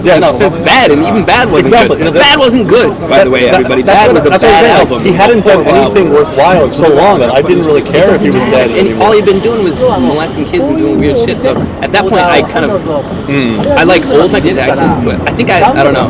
I feel like I lack the nostalgia gene. I just want new stuff all the time. I mean, new music. I don't want to listen to like shit I listened to when I was 13 anymore. I'm tired of new stuff. So. Anyways, that's my rant. But Japanese or American women, I prefer women to men. I can put it that way. I don't really care. I like that question all the time. You get that question all the time from the locals. Yeah. And it's like the most impossible question You can't to answer it correctly because it's insulting. If you say no, I prefer Korean women, like that does not go over well. Yeah, that would probably or you say yes, I do, and they give you that little. I know what you're talking about. You know, it's like, how are you supposed to fucking answer that? No, it's look. I always just say I like all women. You know, I don't particularly like Japanese women more than any other. Naturally, I don't have an aversion. My favorite type of woman, though, is the type that will have sex with me. That's my favorite. That's a good rule. Yeah. I like that type of woman. Not for money, though, right? Well, for free, you mean? For free, voluntarily. It's an important asterisk to put on that statement. Voluntarily, not under the influence of any narcotics. Just with some coercion of some kind. Yeah. Or at least out of pity.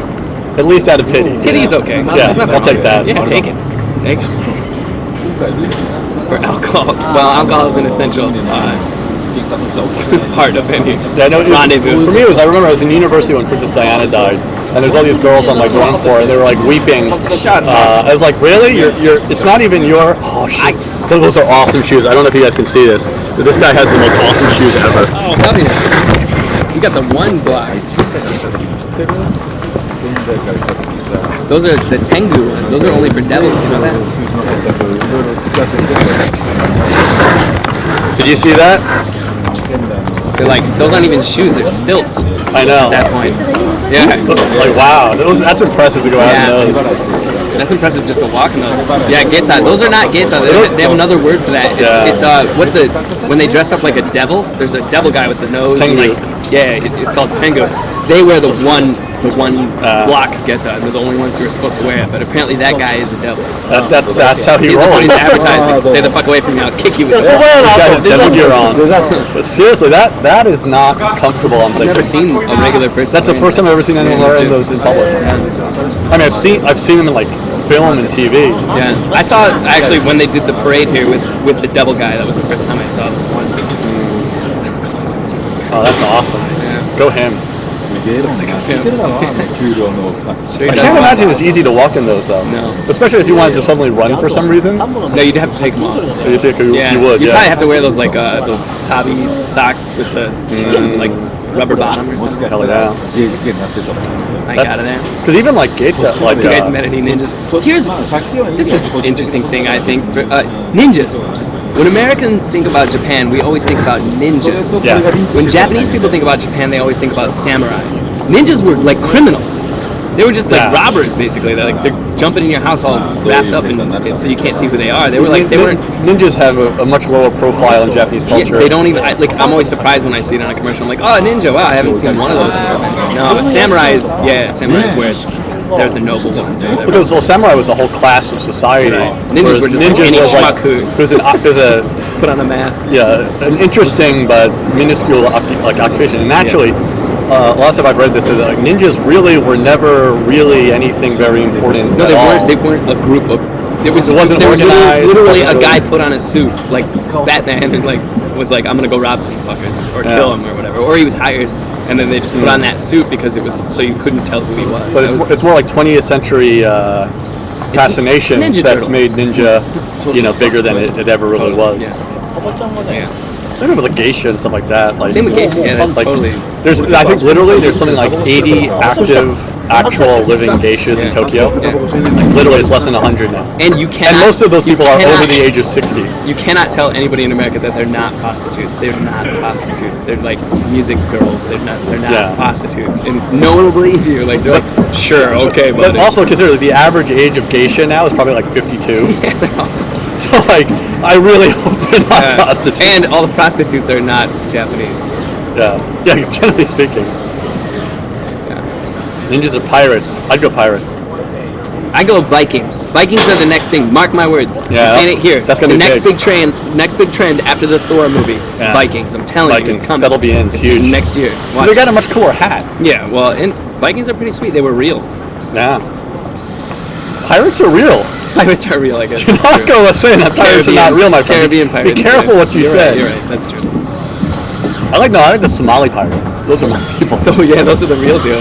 Machine guns and machetes, man. They're rough and starving. They're starving right here. Someone tell me I have there's this on the internet somewhere, of course. There's this graph, the whole webpage dedicated to like the decrease in pirates tracked along the increase in global warming. So that as pirates have disappeared since like in the industrial era, industrial revolution, global warming has started. So so maybe that there's by a direct link. deductive reasoning. There's a direct link between like the shrinking population of pirates in the world, bring them back, and global warming. Let's cool this place off. Exactly. They cool it off. They're cool. That's the thing. Yeah, exactly. They were so fucking cool. It sounds like somebody's getting oral surgery in the background. They're showing what this is. They're doing construction right now. They're building a building on top of the train tracks. Yeah. That's what you're hearing. It's not dental office. But it's actually that whole area is now reclaimed airspace over the train tracks. So they're going to build some sort of like shopping, amusement, whatever there, on top of the train tracks, because like you can't waste that space above the train tracks. That makes sense. Do they still use bamboo? They do for smaller stuff. Yeah. Yeah, like in your local neighborhood, Regular you see a house being like repainted or something like that. Yep. They use bamboo scaffolding. And they still wear those big samurai pants and tabby like ninja boots and stuff. Yeah. I used to go to this bar where a bunch of construction workers used to hang out. They're cool fucking guys. I see like construction really workers cool. in any country are kind of the same kind of people. Yeah, they are. They're just like, hey man, you want a beer? And if you'll have a beer with them and be cool, they don't care who you are. Like, he's cool man, he's Japanese, but whatever. You know? Like, exactly. It doesn't matter which country. No, like talking to like those construction dudes at the Japanese bar long ago, I definitely felt like I was in like some small country town talking to some like, Yeah, it's the same vibe. Some roofers. It's totally true. Except they weren't fat. That was they weren't fat. They're all skinny. That's the difference. They're not big bearded guys. And they don't have like they don't show ass weird crack. tattoos and stuff. Yeah. This isn't chat roulette, man.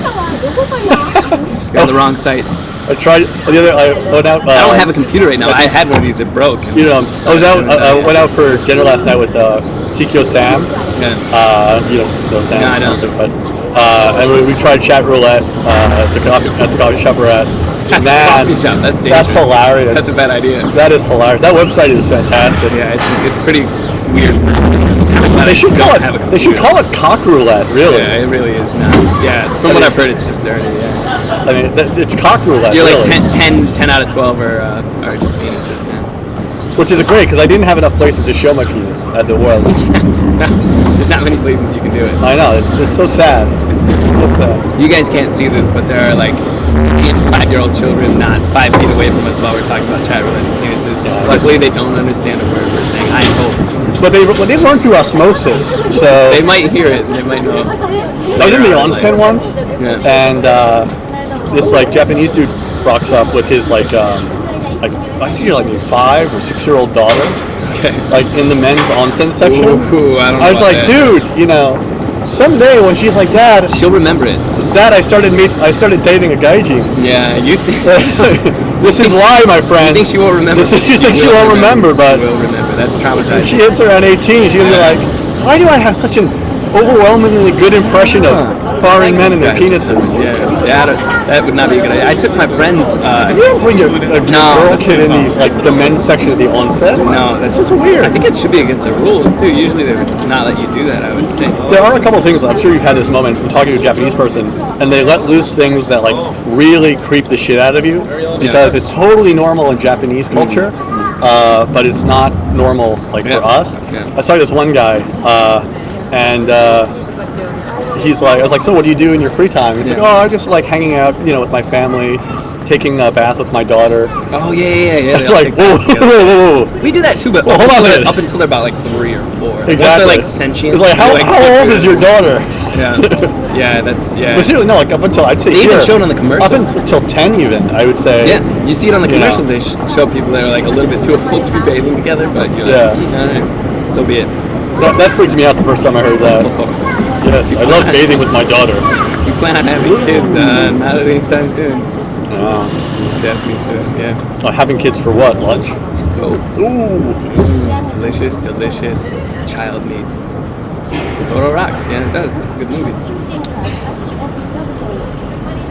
Now we're gonna have a Totoro fan club for 5 minutes. Come on, guys. I've never seen Totoro. Yeah. I am so filled with fail when it comes to like Japanese culture and certain things. Like I've not seen any anime.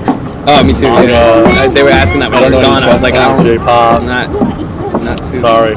Maybe just I like. There's plenty of other people on the internet who do though. Yeah. So I don't think there's any it's not the shortage. That needs to be filled. I'm not gonna go study up on it to like get that information out there. I think someone's on top of that. Yeah, somebody can take care of it. This is one of my favorite things in Japan. Girls with the big headphones. Yeah. Very cute. They wear huge white, like stylish headphones. It's all like super cute. I don't know why. Millisecond. They clearly like music, even if it's crappy J-pop. But it's cute. Well, I do. I love those. Like the DJ booth headphones. But all right, I should probably get going because I'm late. But it's been a pleasure, man. Dude. And I'll see you around. Don't corrupt these beautiful children next to you too much. And I'll try not to. See you sometime. Have fun, internet. Bye. Bye. Bye. All right, man. See you. Take it easy. Will do. Nice stuff, Mike. Yeah. I'll throw this in. Oh, kind of you. Well, that was Lance. Nice dude.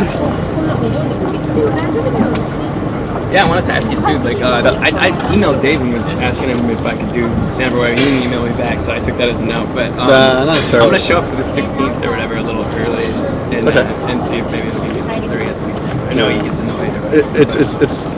It's just dude, we have so many people recently. It's weird. Really? I don't know where the hell that all came from. Just the website, probably. Just suddenly all these people We want to do started stand-up. advertising on Facebook too. So I can see the ad on the side. But no, I mean, you should definitely get a slot at the Tuesday show. That'd be great. Yeah. I'm gonna be there Tuesday, but I'm performing. Oh, okay. Well, then I won't see you there, but. Well, I'll be there. Oh, you will? I'm just not performing. Ah, I see. All right. Well, then I'll see you there. Cool. All right, man. Later.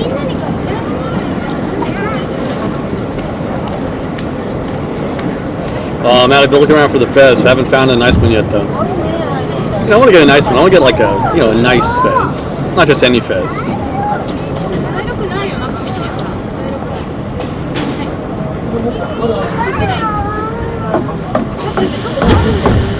Nah, the fedora is just not me. Jeff Dunham. Oh, the ventriloquist? Jeff Dunham?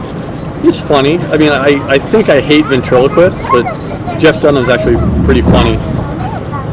But ventriloquists, magicians, mimes, not really high in my esteem.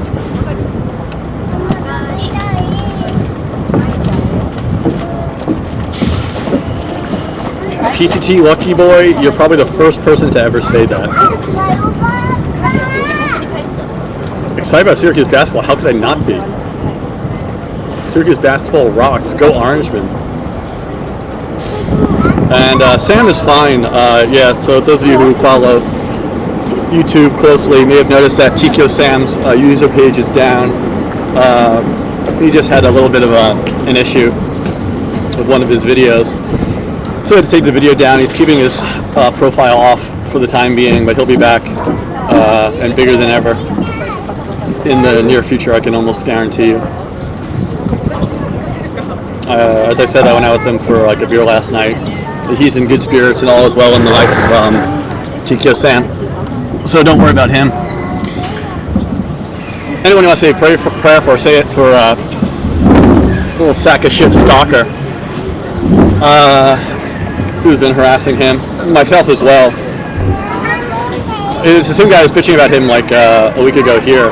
He put up some stupid video about me being a racist, and he posted like my stand-up act, which is like already posted on my own channel, and he posted like footage of me on a morning TV show, and I don't understand how he thinks it's racist. He only thinks it's racist because his English is so shitty. But he also, yeah, it's the same guy that posted the video about me. And actually that guy for a really long time has been hitting this guy Ronin Dave incessantly. He's been a huge pain in the ass to this guy Ronin Dave. And Ronin Dave seems to think that he's not actually Japanese. Ronin Dave thinks that he's a Korean dude pretending to be Japanese to make people hate Japanese people. Which is insidiously clever, if it's true.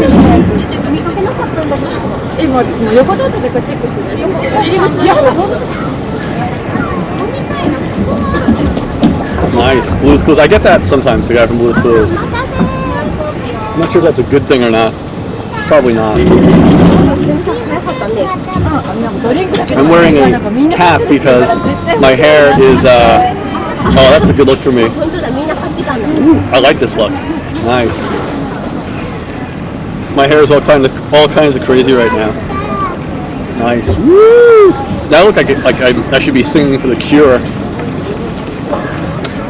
This is totally, I could totally be an 80s pop singer now. It happened because I haven't taken a shower in 2 days, and there's lots of hair wax in my head. That is highly not intentional.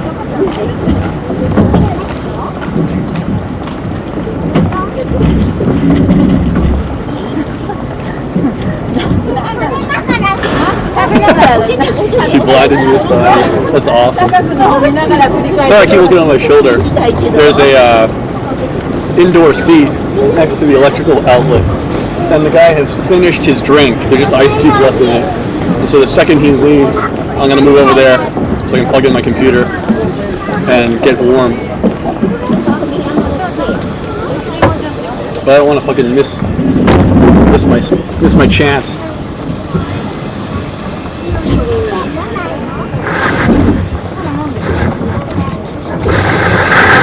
slide over here a bit.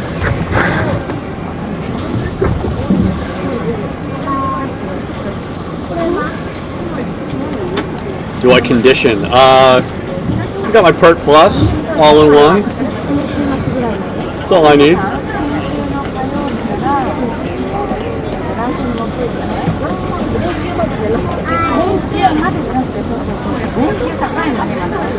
Still there. Hello, B Crow. It did. It snowed a couple days ago. The weather here has been fucking weird as all hell. According to Japanese tradition, I forget what they call it in Japanese. I can't remember the Japanese way to say it, but this season is known for 3 days cold, then 4 days warm, then 3 days cold, 4 days warm. So it's always like this little bit of cold, and you're like, holy shit, it's still winter. And then it's warm for like 4 days. It's nice. It's like, oh, spring's here, but then it gets cold again. It's the typical weather pattern this time of year. But I can't remember the phrase, but it's 3 days cold, 4 days warm. So we had snow yesterday, and today is gorgeous. It's still chilly, but it's gorgeous.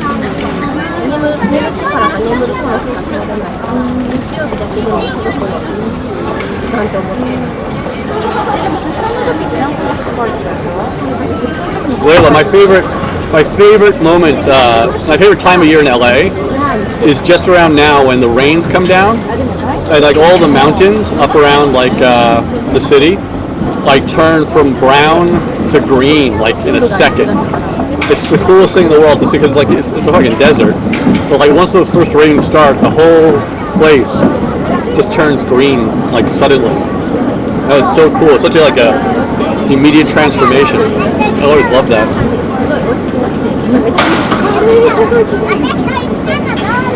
There's a lot of nice girls around here. Kat and Ronnie. If I went to all of them, I'd have a twitch.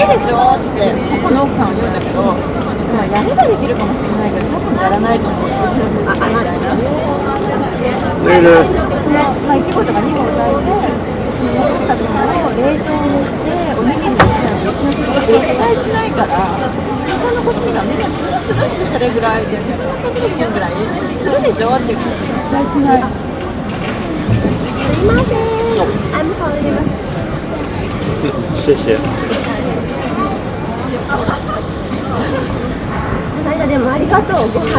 Nothing new, Alicia. Sorry you missed today's guest. He only stopped by for a little while. He was going off to meet some friends. But he's a nice guy. I really enjoyed having him on. He's a cool dude. When I met him, I saw his stand-up the other night at the comedy show. It's like, wow, this guy's good. Oh man, I should have. Damn it, I forgot to promote his Twitter. Should have promoted his Twitter thing. What's his Twitter?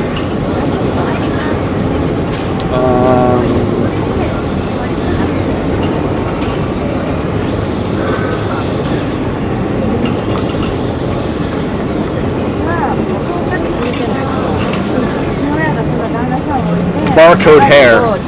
If you want to follow that guy that was just here, his Twitter name is Barcode Hair.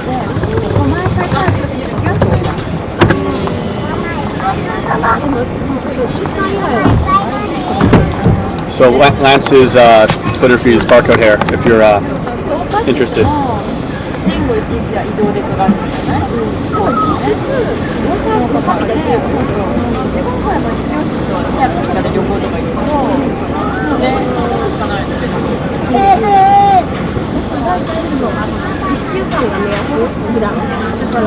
Am I bored of Japan? No. I mean, I understand the question, but it's not really like a fair question. Like, I mean, I understand exactly what you mean, but like, if I was bored of Japan, that would mean I was bored of my life. You know, my life here is not particularly Japan-centric.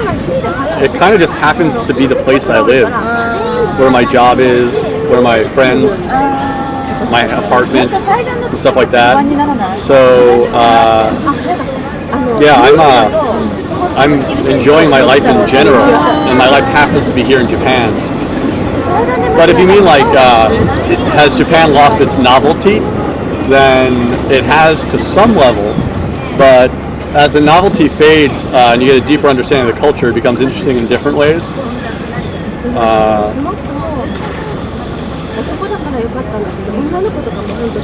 I like Craig Ferguson, that's my favorite. And I like Letterman. But for me, Letterman is the absolute king of late night. Always has been, always will be. Grew up on Letterman, still love him. Leno I hate. Although Leno does a better monologue than Dave. But Dave on the whole is a more enjoyable show for me.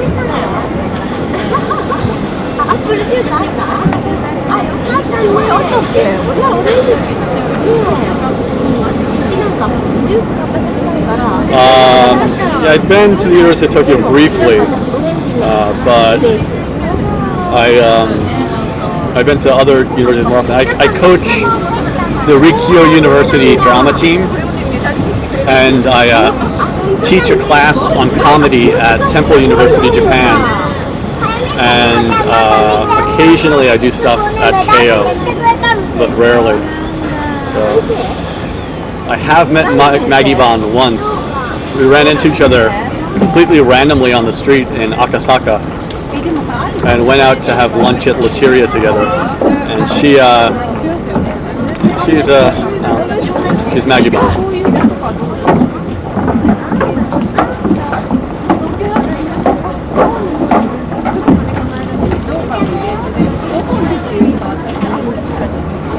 Yeah, obviously she talks. She's a normal human being.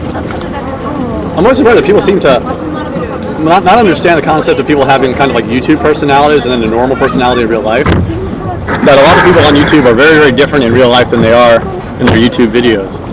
I mean, I don't have so much of a character in my videos, but like Emily, for example, Apple Milk is pretty much nothing like she is in her videos in real life.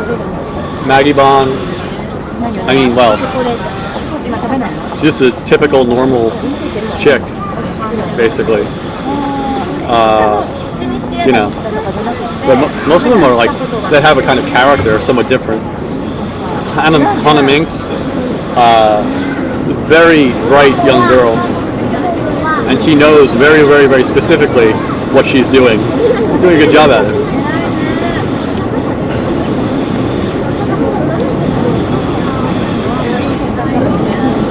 But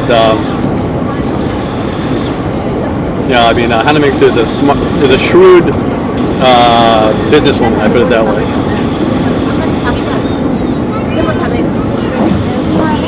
TKO Sam is actually almost exactly like he is in his videos in real life.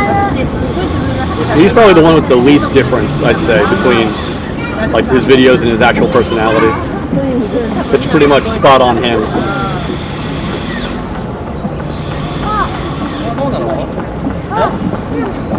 Yeah, I remember Lucy Misa. I don't know whatever happened to her. She was a cool YouTuber. But yeah, I haven't seen her around. I think Tokyo is a great place to visit. Lord Porpoise. I mean, like any European capital would be cool to visit, obviously. But I think Tokyo is a great destination for a vacation. So much you can do here. And it's different enough from, if you're from a North American area or like Europe, it is very, very different in a lot of ways. But it's much safer, cleaner, easier to visit than maybe some other places in Asia.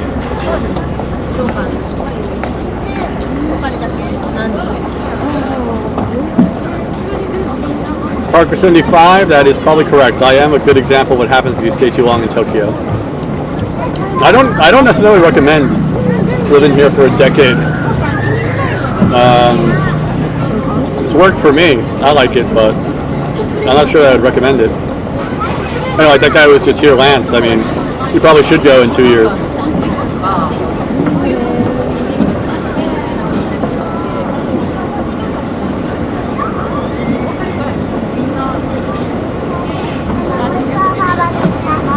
Yeah, that's right. I totally forgot about Lucy. Her videos were cool. I mean, she made very few actually. And I think she was mostly popular because she was hot.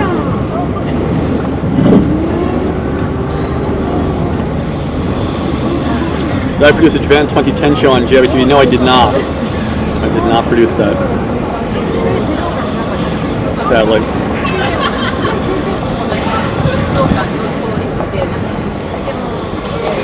Yeah, Singapore is small.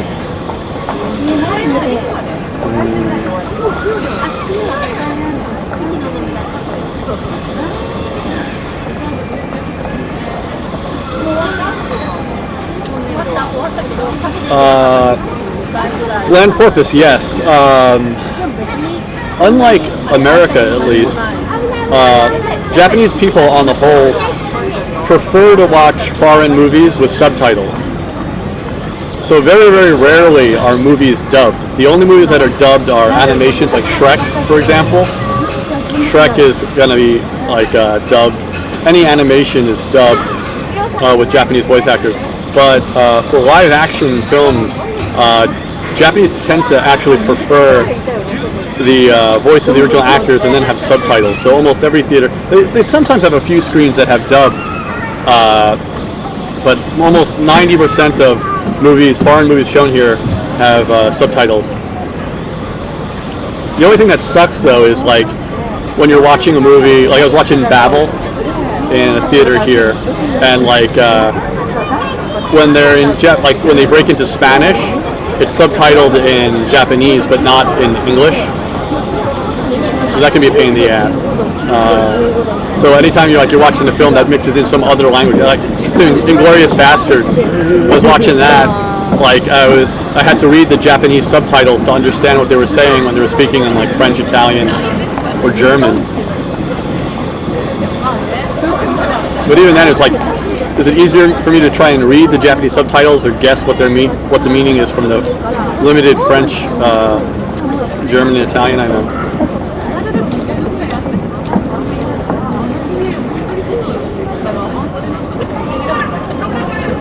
But like on DVDs, most DVDs have like, dubbed or subtitles.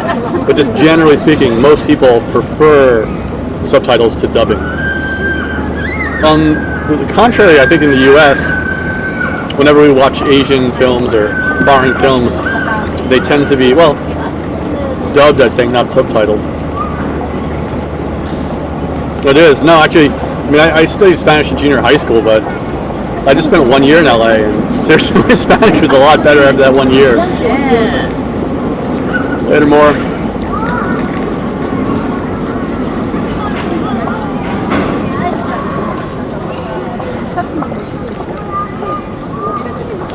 Why doesn't this man move?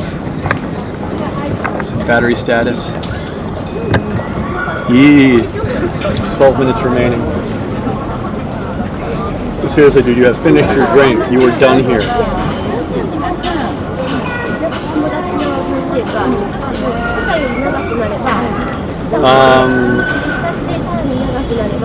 Check it versus Cove. No, the Cove already, because the Cove was already released in theaters quite a while ago. It screened in Japan at like one theater, and they had to like have security there for it. I don't think the Cove is going to be released on more screens in Japan.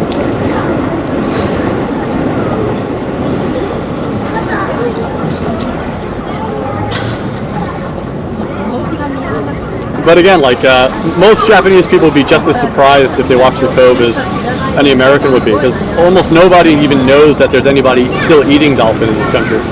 It's such a minuscule portion of the population involved in that industry. And almost nobody eats it. It's almost unheard of outside of the town of Taiji.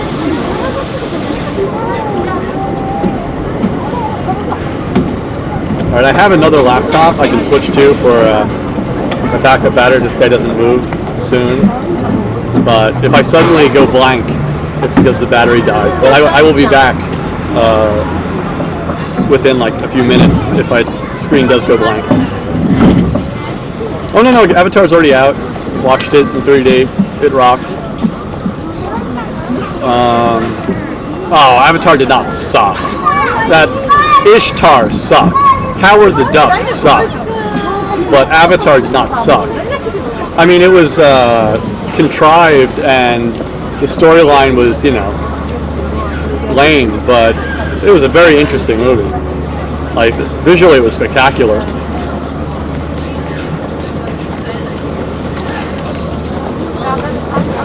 I totally want to become a Navi. I've been so depressed lately because, you know, after watching that movie, I had like post-Avatar depression. Did you read about that on CNN? That was the most hilarious thing I ever read. That like apparently there's like post-Avatar depression that people wish they want to die so they can be reborn as Navi or whatever. The storyline sucked, but I mean it wasn't about the storyline. I had this argument with my parents, like after I watched Hurt Locker, I was talking to my mom and dad about it, and we're comparing, like, you know, which should get the Oscar, Avatar or Hurt Locker. And I said, my feeling was, Best Director should have gone to James Cameron for having the vision to bring about the technology and the project that is Avatar. But as a movie, The Hurt Locker is a better film, totally.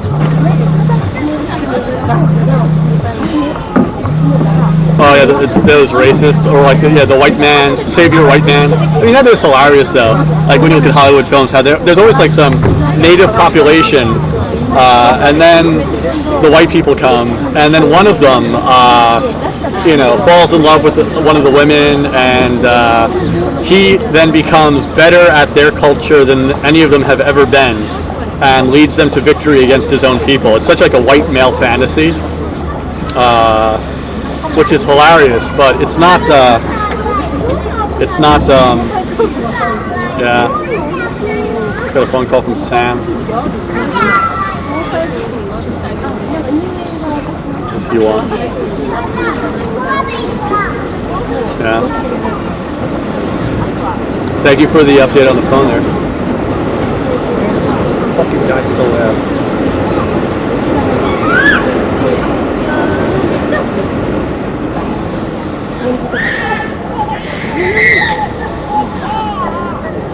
Last Samurai, Dances with Wolves.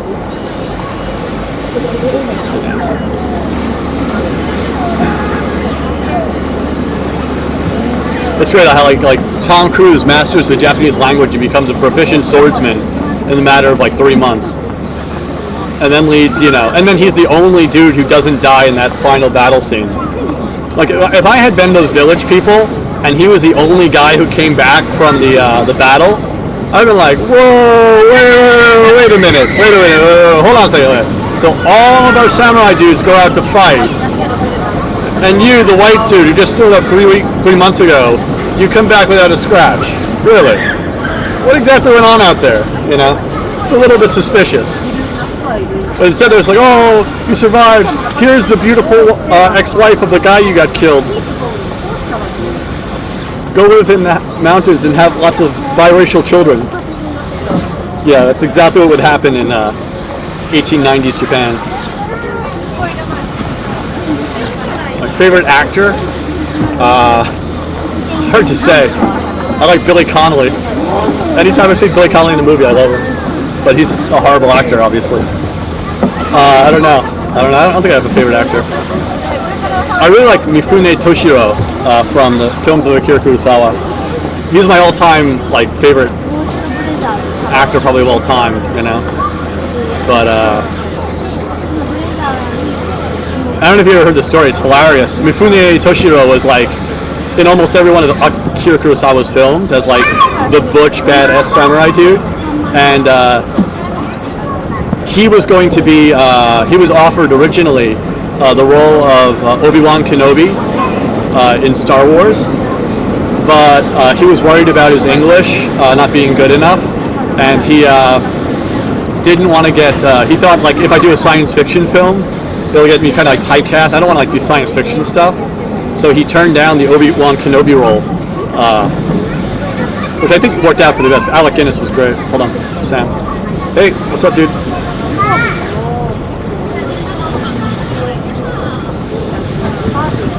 I'm in Shinjuku at the Southern Terrace Starbucks talking to the internet. Yeah.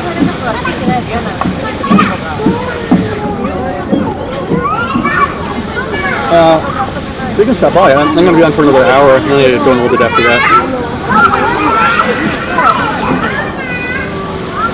All right. Everything okay?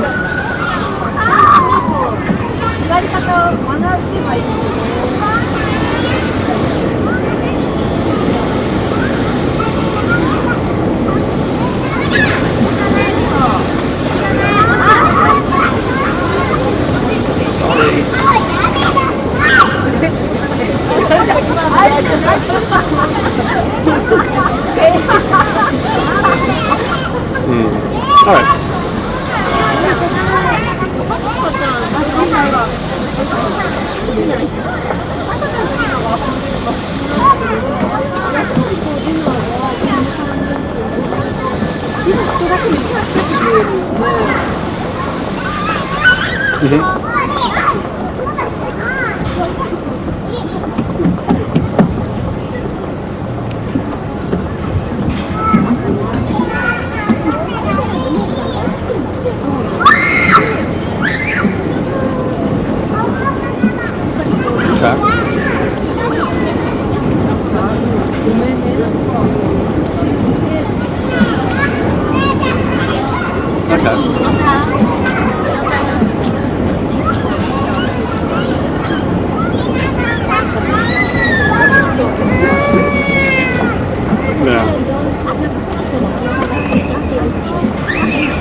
Okay.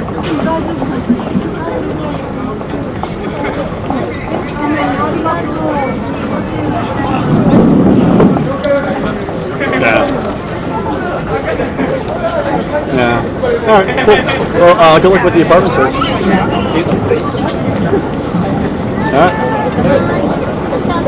All right. Later. Bye. All right. So that was TQ Sam. He seems well. Oh, this douchebag is still in that chair. Why? We do need anti-lag technology. That's shameful. 2010, there should be no lag. There should be no lag, but yet there is. We live in an imperfect world.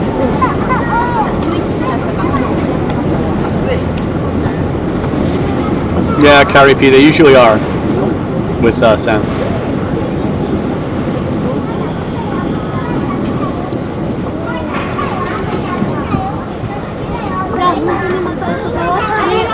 Yeah, the batteries.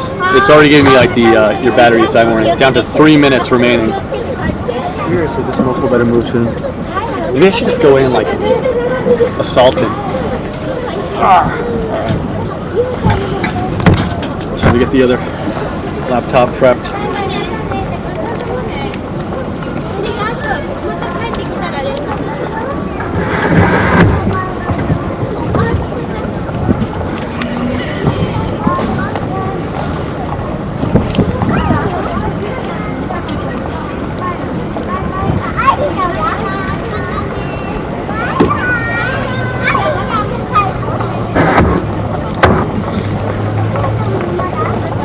So I'm going to get cut off any moment now when the battery dies.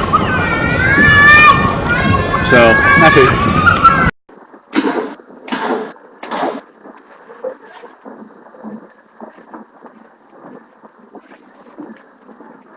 Is there no audio? Can you guys hear me?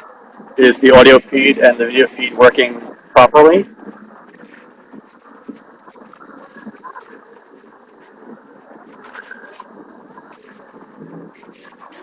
Very good. Not much I can do about lag. Sorry about that. If there is any lag, touch it.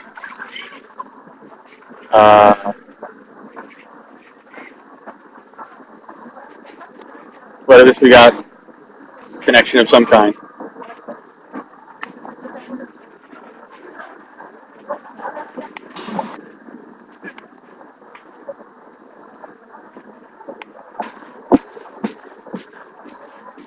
They mean any J-pop idols? I don't think so. I mean, at my TV company, occasionally I see like members of Morning Musume in the cafeteria or like the neighboring studio or something like that. But I don't go talk to them because I'm a creepy old man.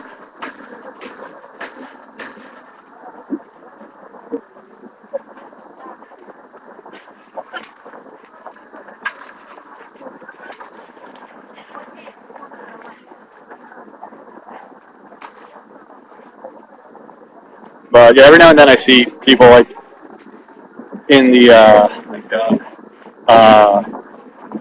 in the building, like or in the elevator, or something like that. Like, hey, you're that famous person. But I generally don't like talk to them. I am the Hunchback of NHK. Sorry, Wadena. Not sure what else I can do about the lag. It's kind of beyond my control.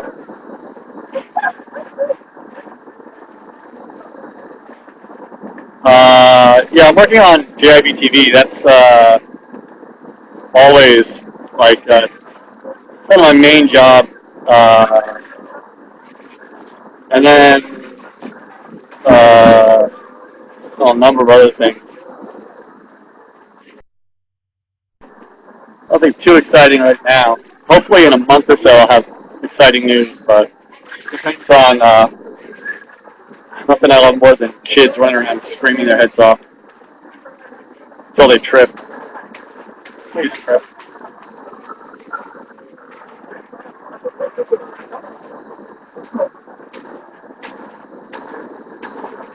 No worries, man. Yeah, seriously, the audio could not be worse here. We've got like screaming children on a construction site. Go me for finding the awesome place. Hold on one second.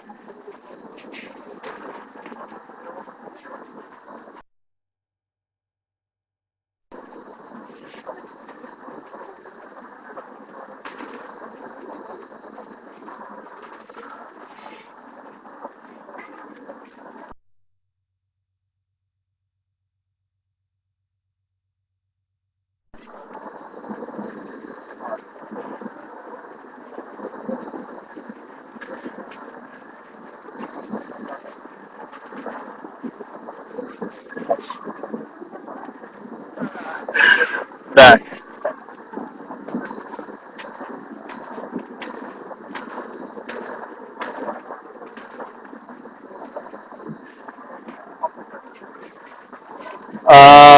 Yeah, actually, hopefully there's going to be a new YouTube video soon. Shit is piling up for me, though. This has been, like, I just did my taxes today, which I had totally forgotten about. The deadline's Monday morning. Like, Monday, I should say. And so I was in a bit of a craze doing that, but I have, like 3 other deadlines I have to do by Monday. So hopefully I can get something done. Well, I'm filming all day tomorrow for Tokyo Eye, and then I'm working at Riga University on Sunday. So I just do not have enough hours in the day.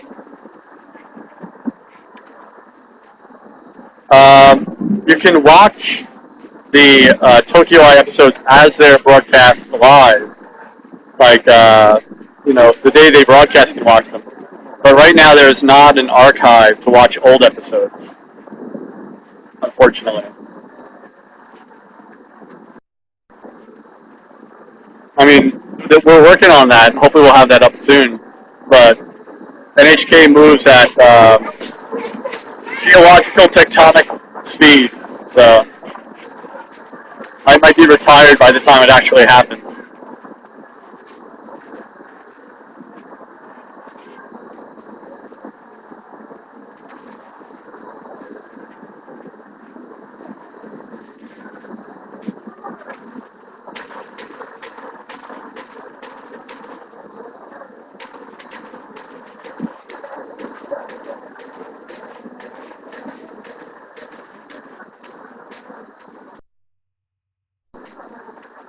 Maybe if I stare at him hard enough, I can set his head on fire.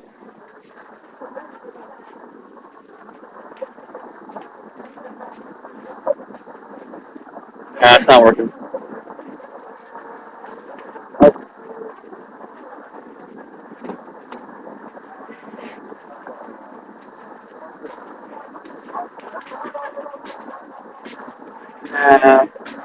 My bad. Interview him. And that, you're drinking like the melted water of the ice cubes. That's not a drink.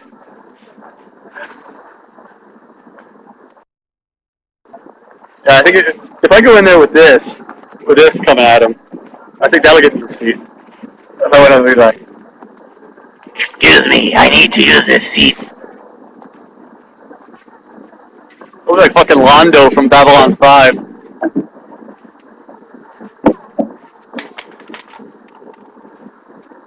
Man, this is a mess. Serious bedhead.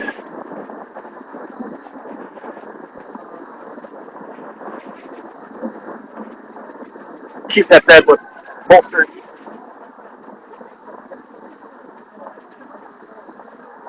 No, German duck. Just magma left over from the ice cube. That is not a beverage. I get all my water the good old-fashioned way, in beer.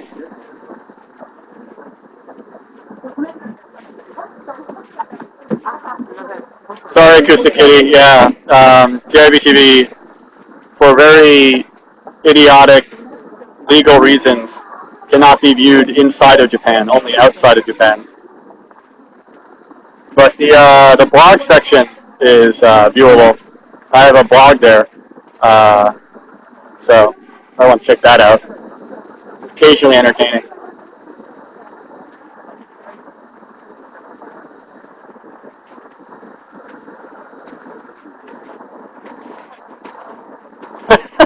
That's a great find, Captain Ron. You're like, outside, let's take this outside. That's how I was sitting in the seat. That would be sweet. Actually, I'm working on that. I'm thinking about trying to set that up. I think I'm going to buy a bigger fish tank for Kenji sometime in the next month or so, and move him to a different spot of my apartment. And then I can set up the camera a bit more easily. But right now he's next to my kitchen table. Oh yeah, next to my kitchen counter. So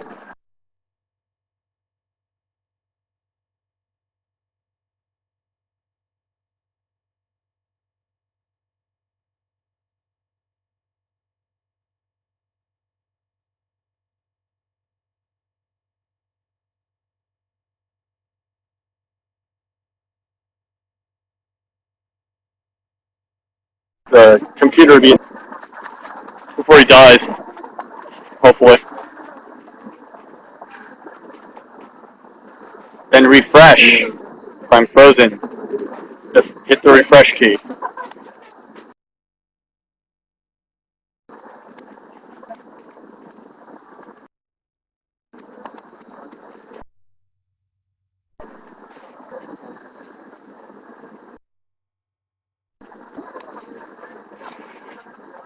That's weird. No, why do we have more chatters than viewers?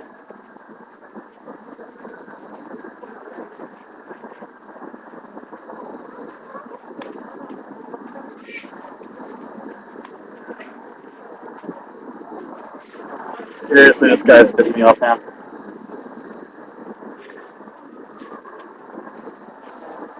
Sorry.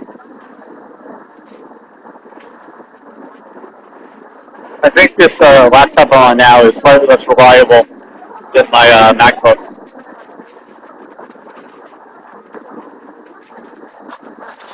And some of the connection difficulties.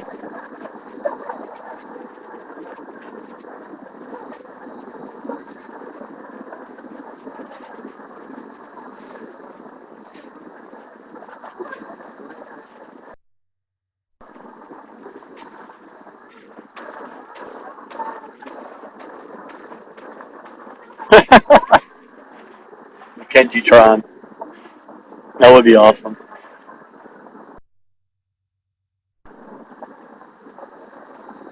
That's bizarre, isn't it?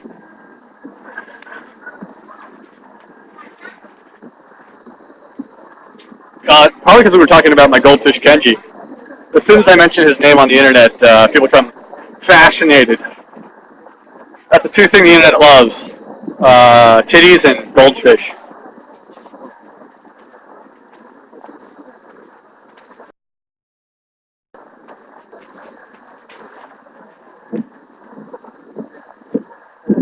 Yeah, but Tiger Woods really can't be angry about anything anyone says or does about him. I think he kind of lost that right when, like, Mistress Number 15 came out. I mean, you kind of lose any, like, any hope of having people, like, go easy on you. I mean, there had been, like, a mistress. Yeah, alright, fair enough. But, like, you got a baker's dozen. That's a whole different ball of wax. Any amount of, like, sass or harassment he gets, he's got it coming.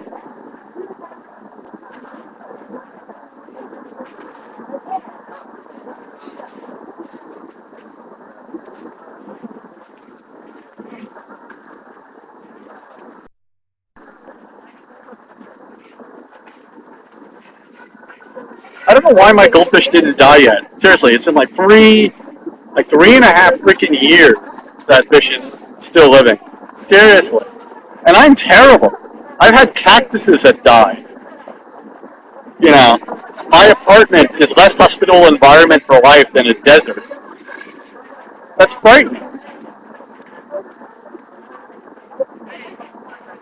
Yet somehow that fish will not die. The only other explanation I have is that he actually is dead already, and he's turned into a zombie goldfish. And those like mouth sucking kind of motions he makes are him actually desperately screaming out to eat brain.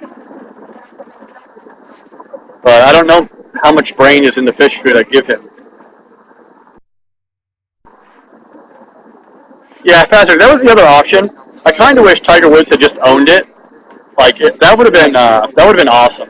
If he just been like, hell yeah, if he just come out and owned it, I think he would have sold a lot more apparel to the male 15 to 40-year-old category demographic if he had just come out and owned it and been like, I'm a players, y'all. Don't hate the player, hate the game. Don't hate the game. What was it? I forget which one we're supposed to hate.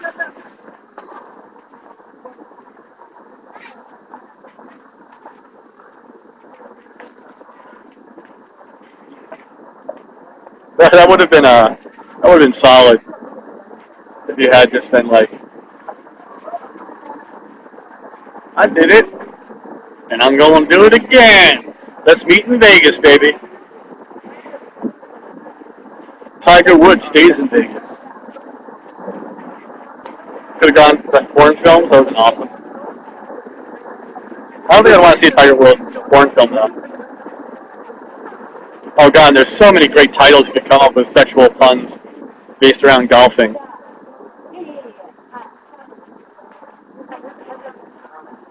When I lived in LA, yeah, I went out to Vegas a couple times. Like go on like a weekend trip, leave Friday after work, come back Sunday. Good times, good times. Well, I think I don't completely remember everything from those road trips.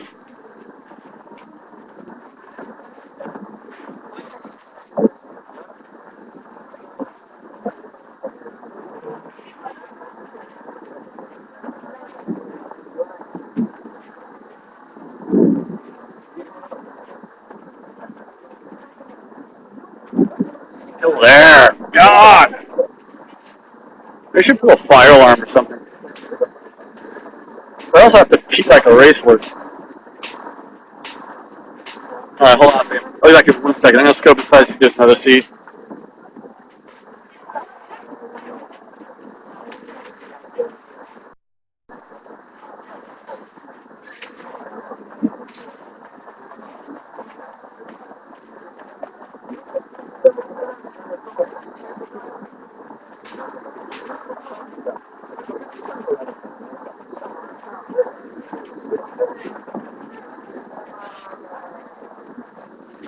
And now he's cracked open a book. I'm so glad he's literate. Okay, the battery on this laptop is fine, so I'm okay for a while.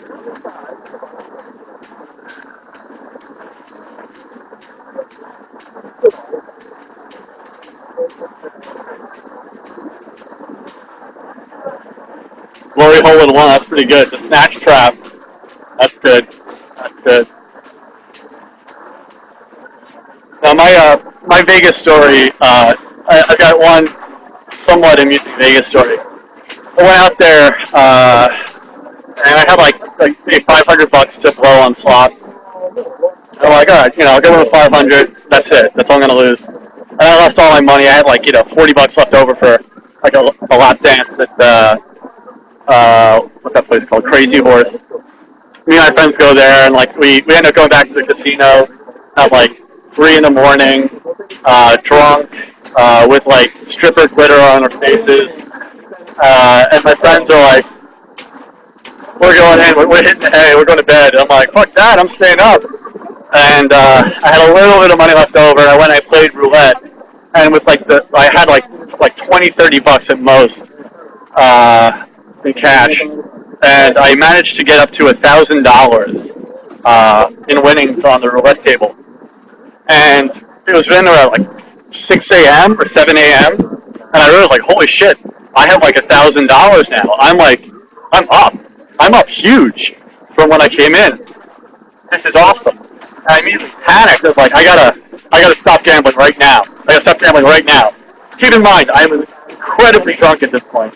So I go and I cash my chips and I get like the money. And I put all the money in my sock. And I make a promise to myself that now the sock money, the money in my sock, it's like now that's like it's in a bank in Switzerland. I can't touch that money anymore. It's gone. That's I'm up. I'm done. And I go down to the bar and I have like another beer. Then around 8 a.m. I call the hotel where my buddies are staying. I'm like, dudes, get down here. I was at the Pirates of the Caribbean. We were staying at the Frontier, the new Frontier. And they roll up around like 9. Still very drunk. And I'm just like, I'm going to move inside as I finish this story.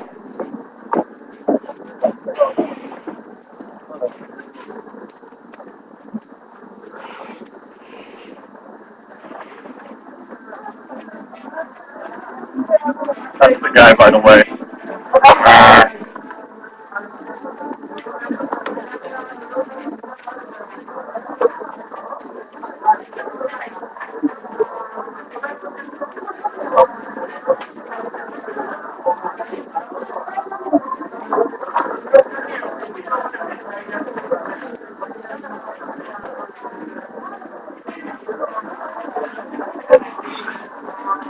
Sorry, it's getting kind of cold out there. So I told my buddies, and they come down to the Caribbean, and I'm sitting there having a beer, and they're like, "So what happened after the Crazy Horse?"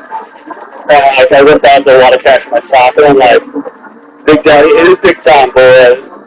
It is big."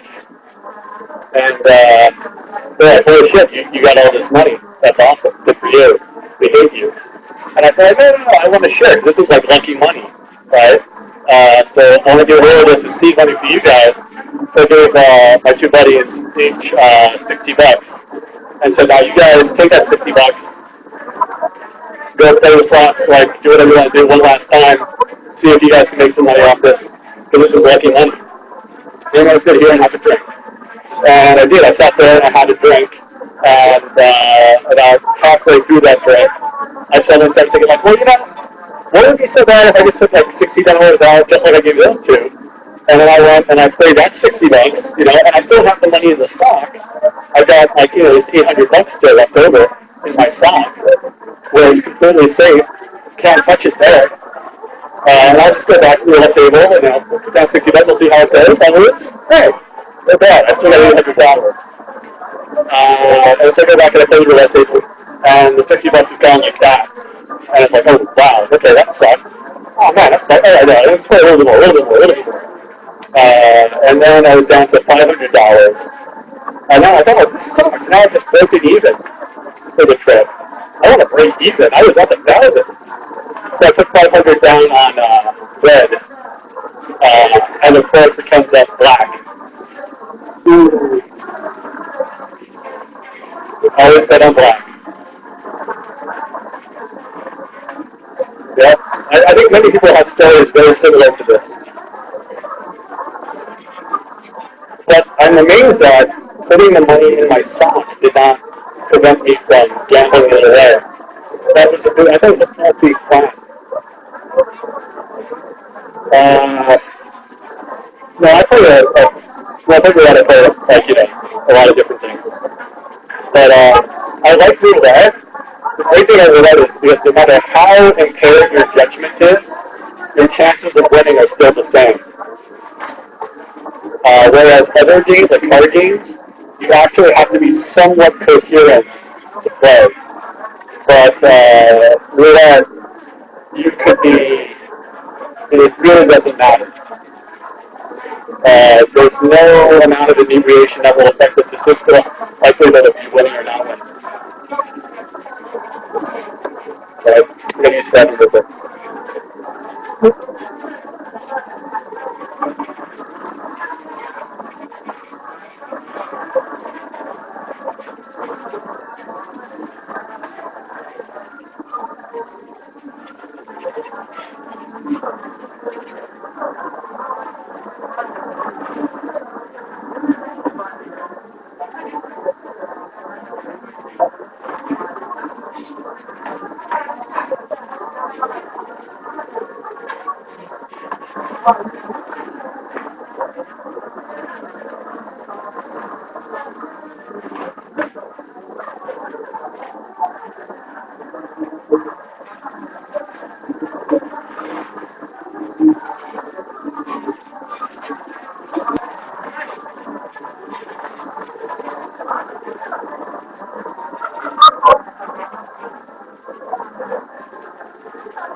God in heaven.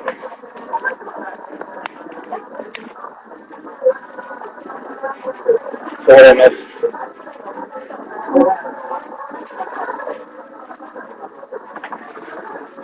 Oh, Danny Fernani. Would you really give me up for a schoolgirl? So sad. So sad.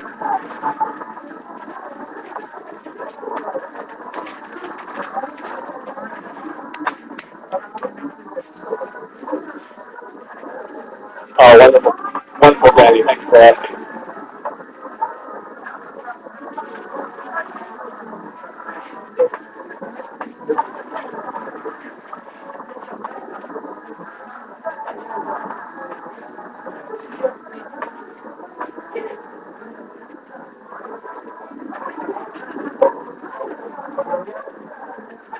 Well, no electricity, but at least I'm not freezing my ass off anymore. Living inside is definitely a step up.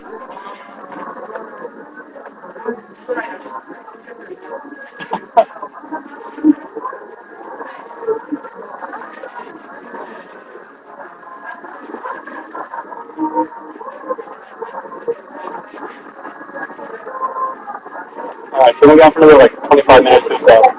Anything you guys want to talk about? If you got any questions about Japan, any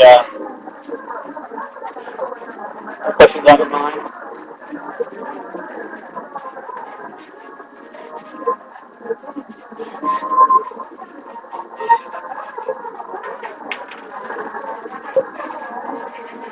Hello, Akira.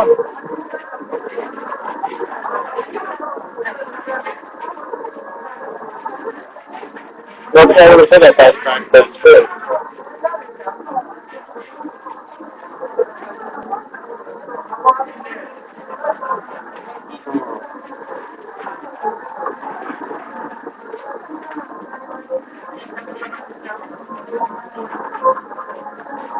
Oh, well, thanks, Daniel.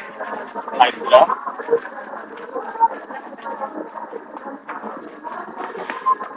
Isn't that always the way the word when you get a question, but when you have the time to ask it, you always forget it.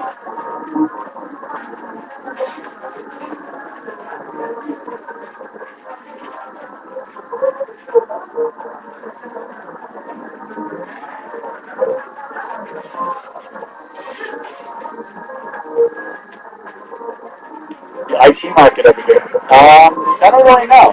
Honestly, I don't. I know one guy who was working in IT, but he just quit his job in IT to go back to teaching English because it was too many hours for him.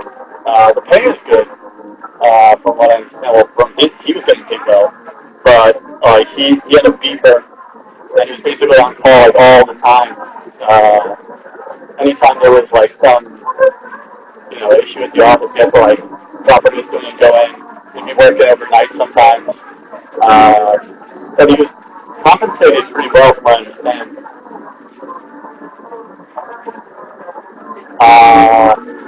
No, I never cut my own hair. Although it may look like I do, I'll actually pay somebody to do it for me.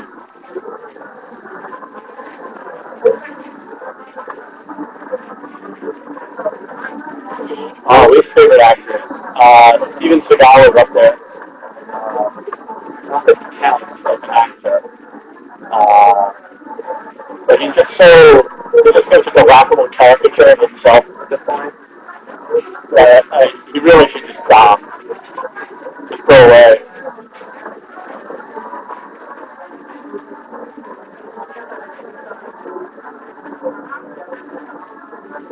Sweet. Sweet final move.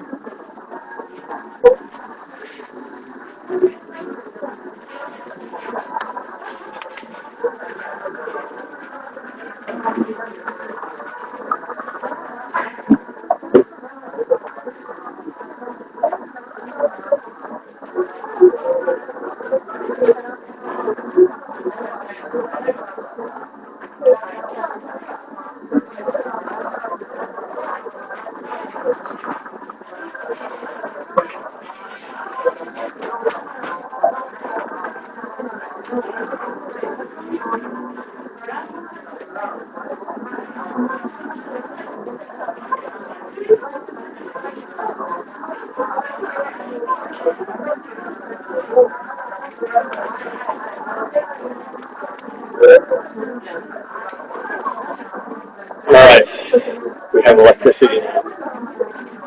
So I could go back to the MacBook if the connection on that was better, or video was better, or the audio was better. It's up to you guys. Or I can just stay on this laptop. But you'll have to watch more commercials if I switch computers again. So it's up to you. You don't know who Rick Bello is? Oh my god! Where's your damn woman?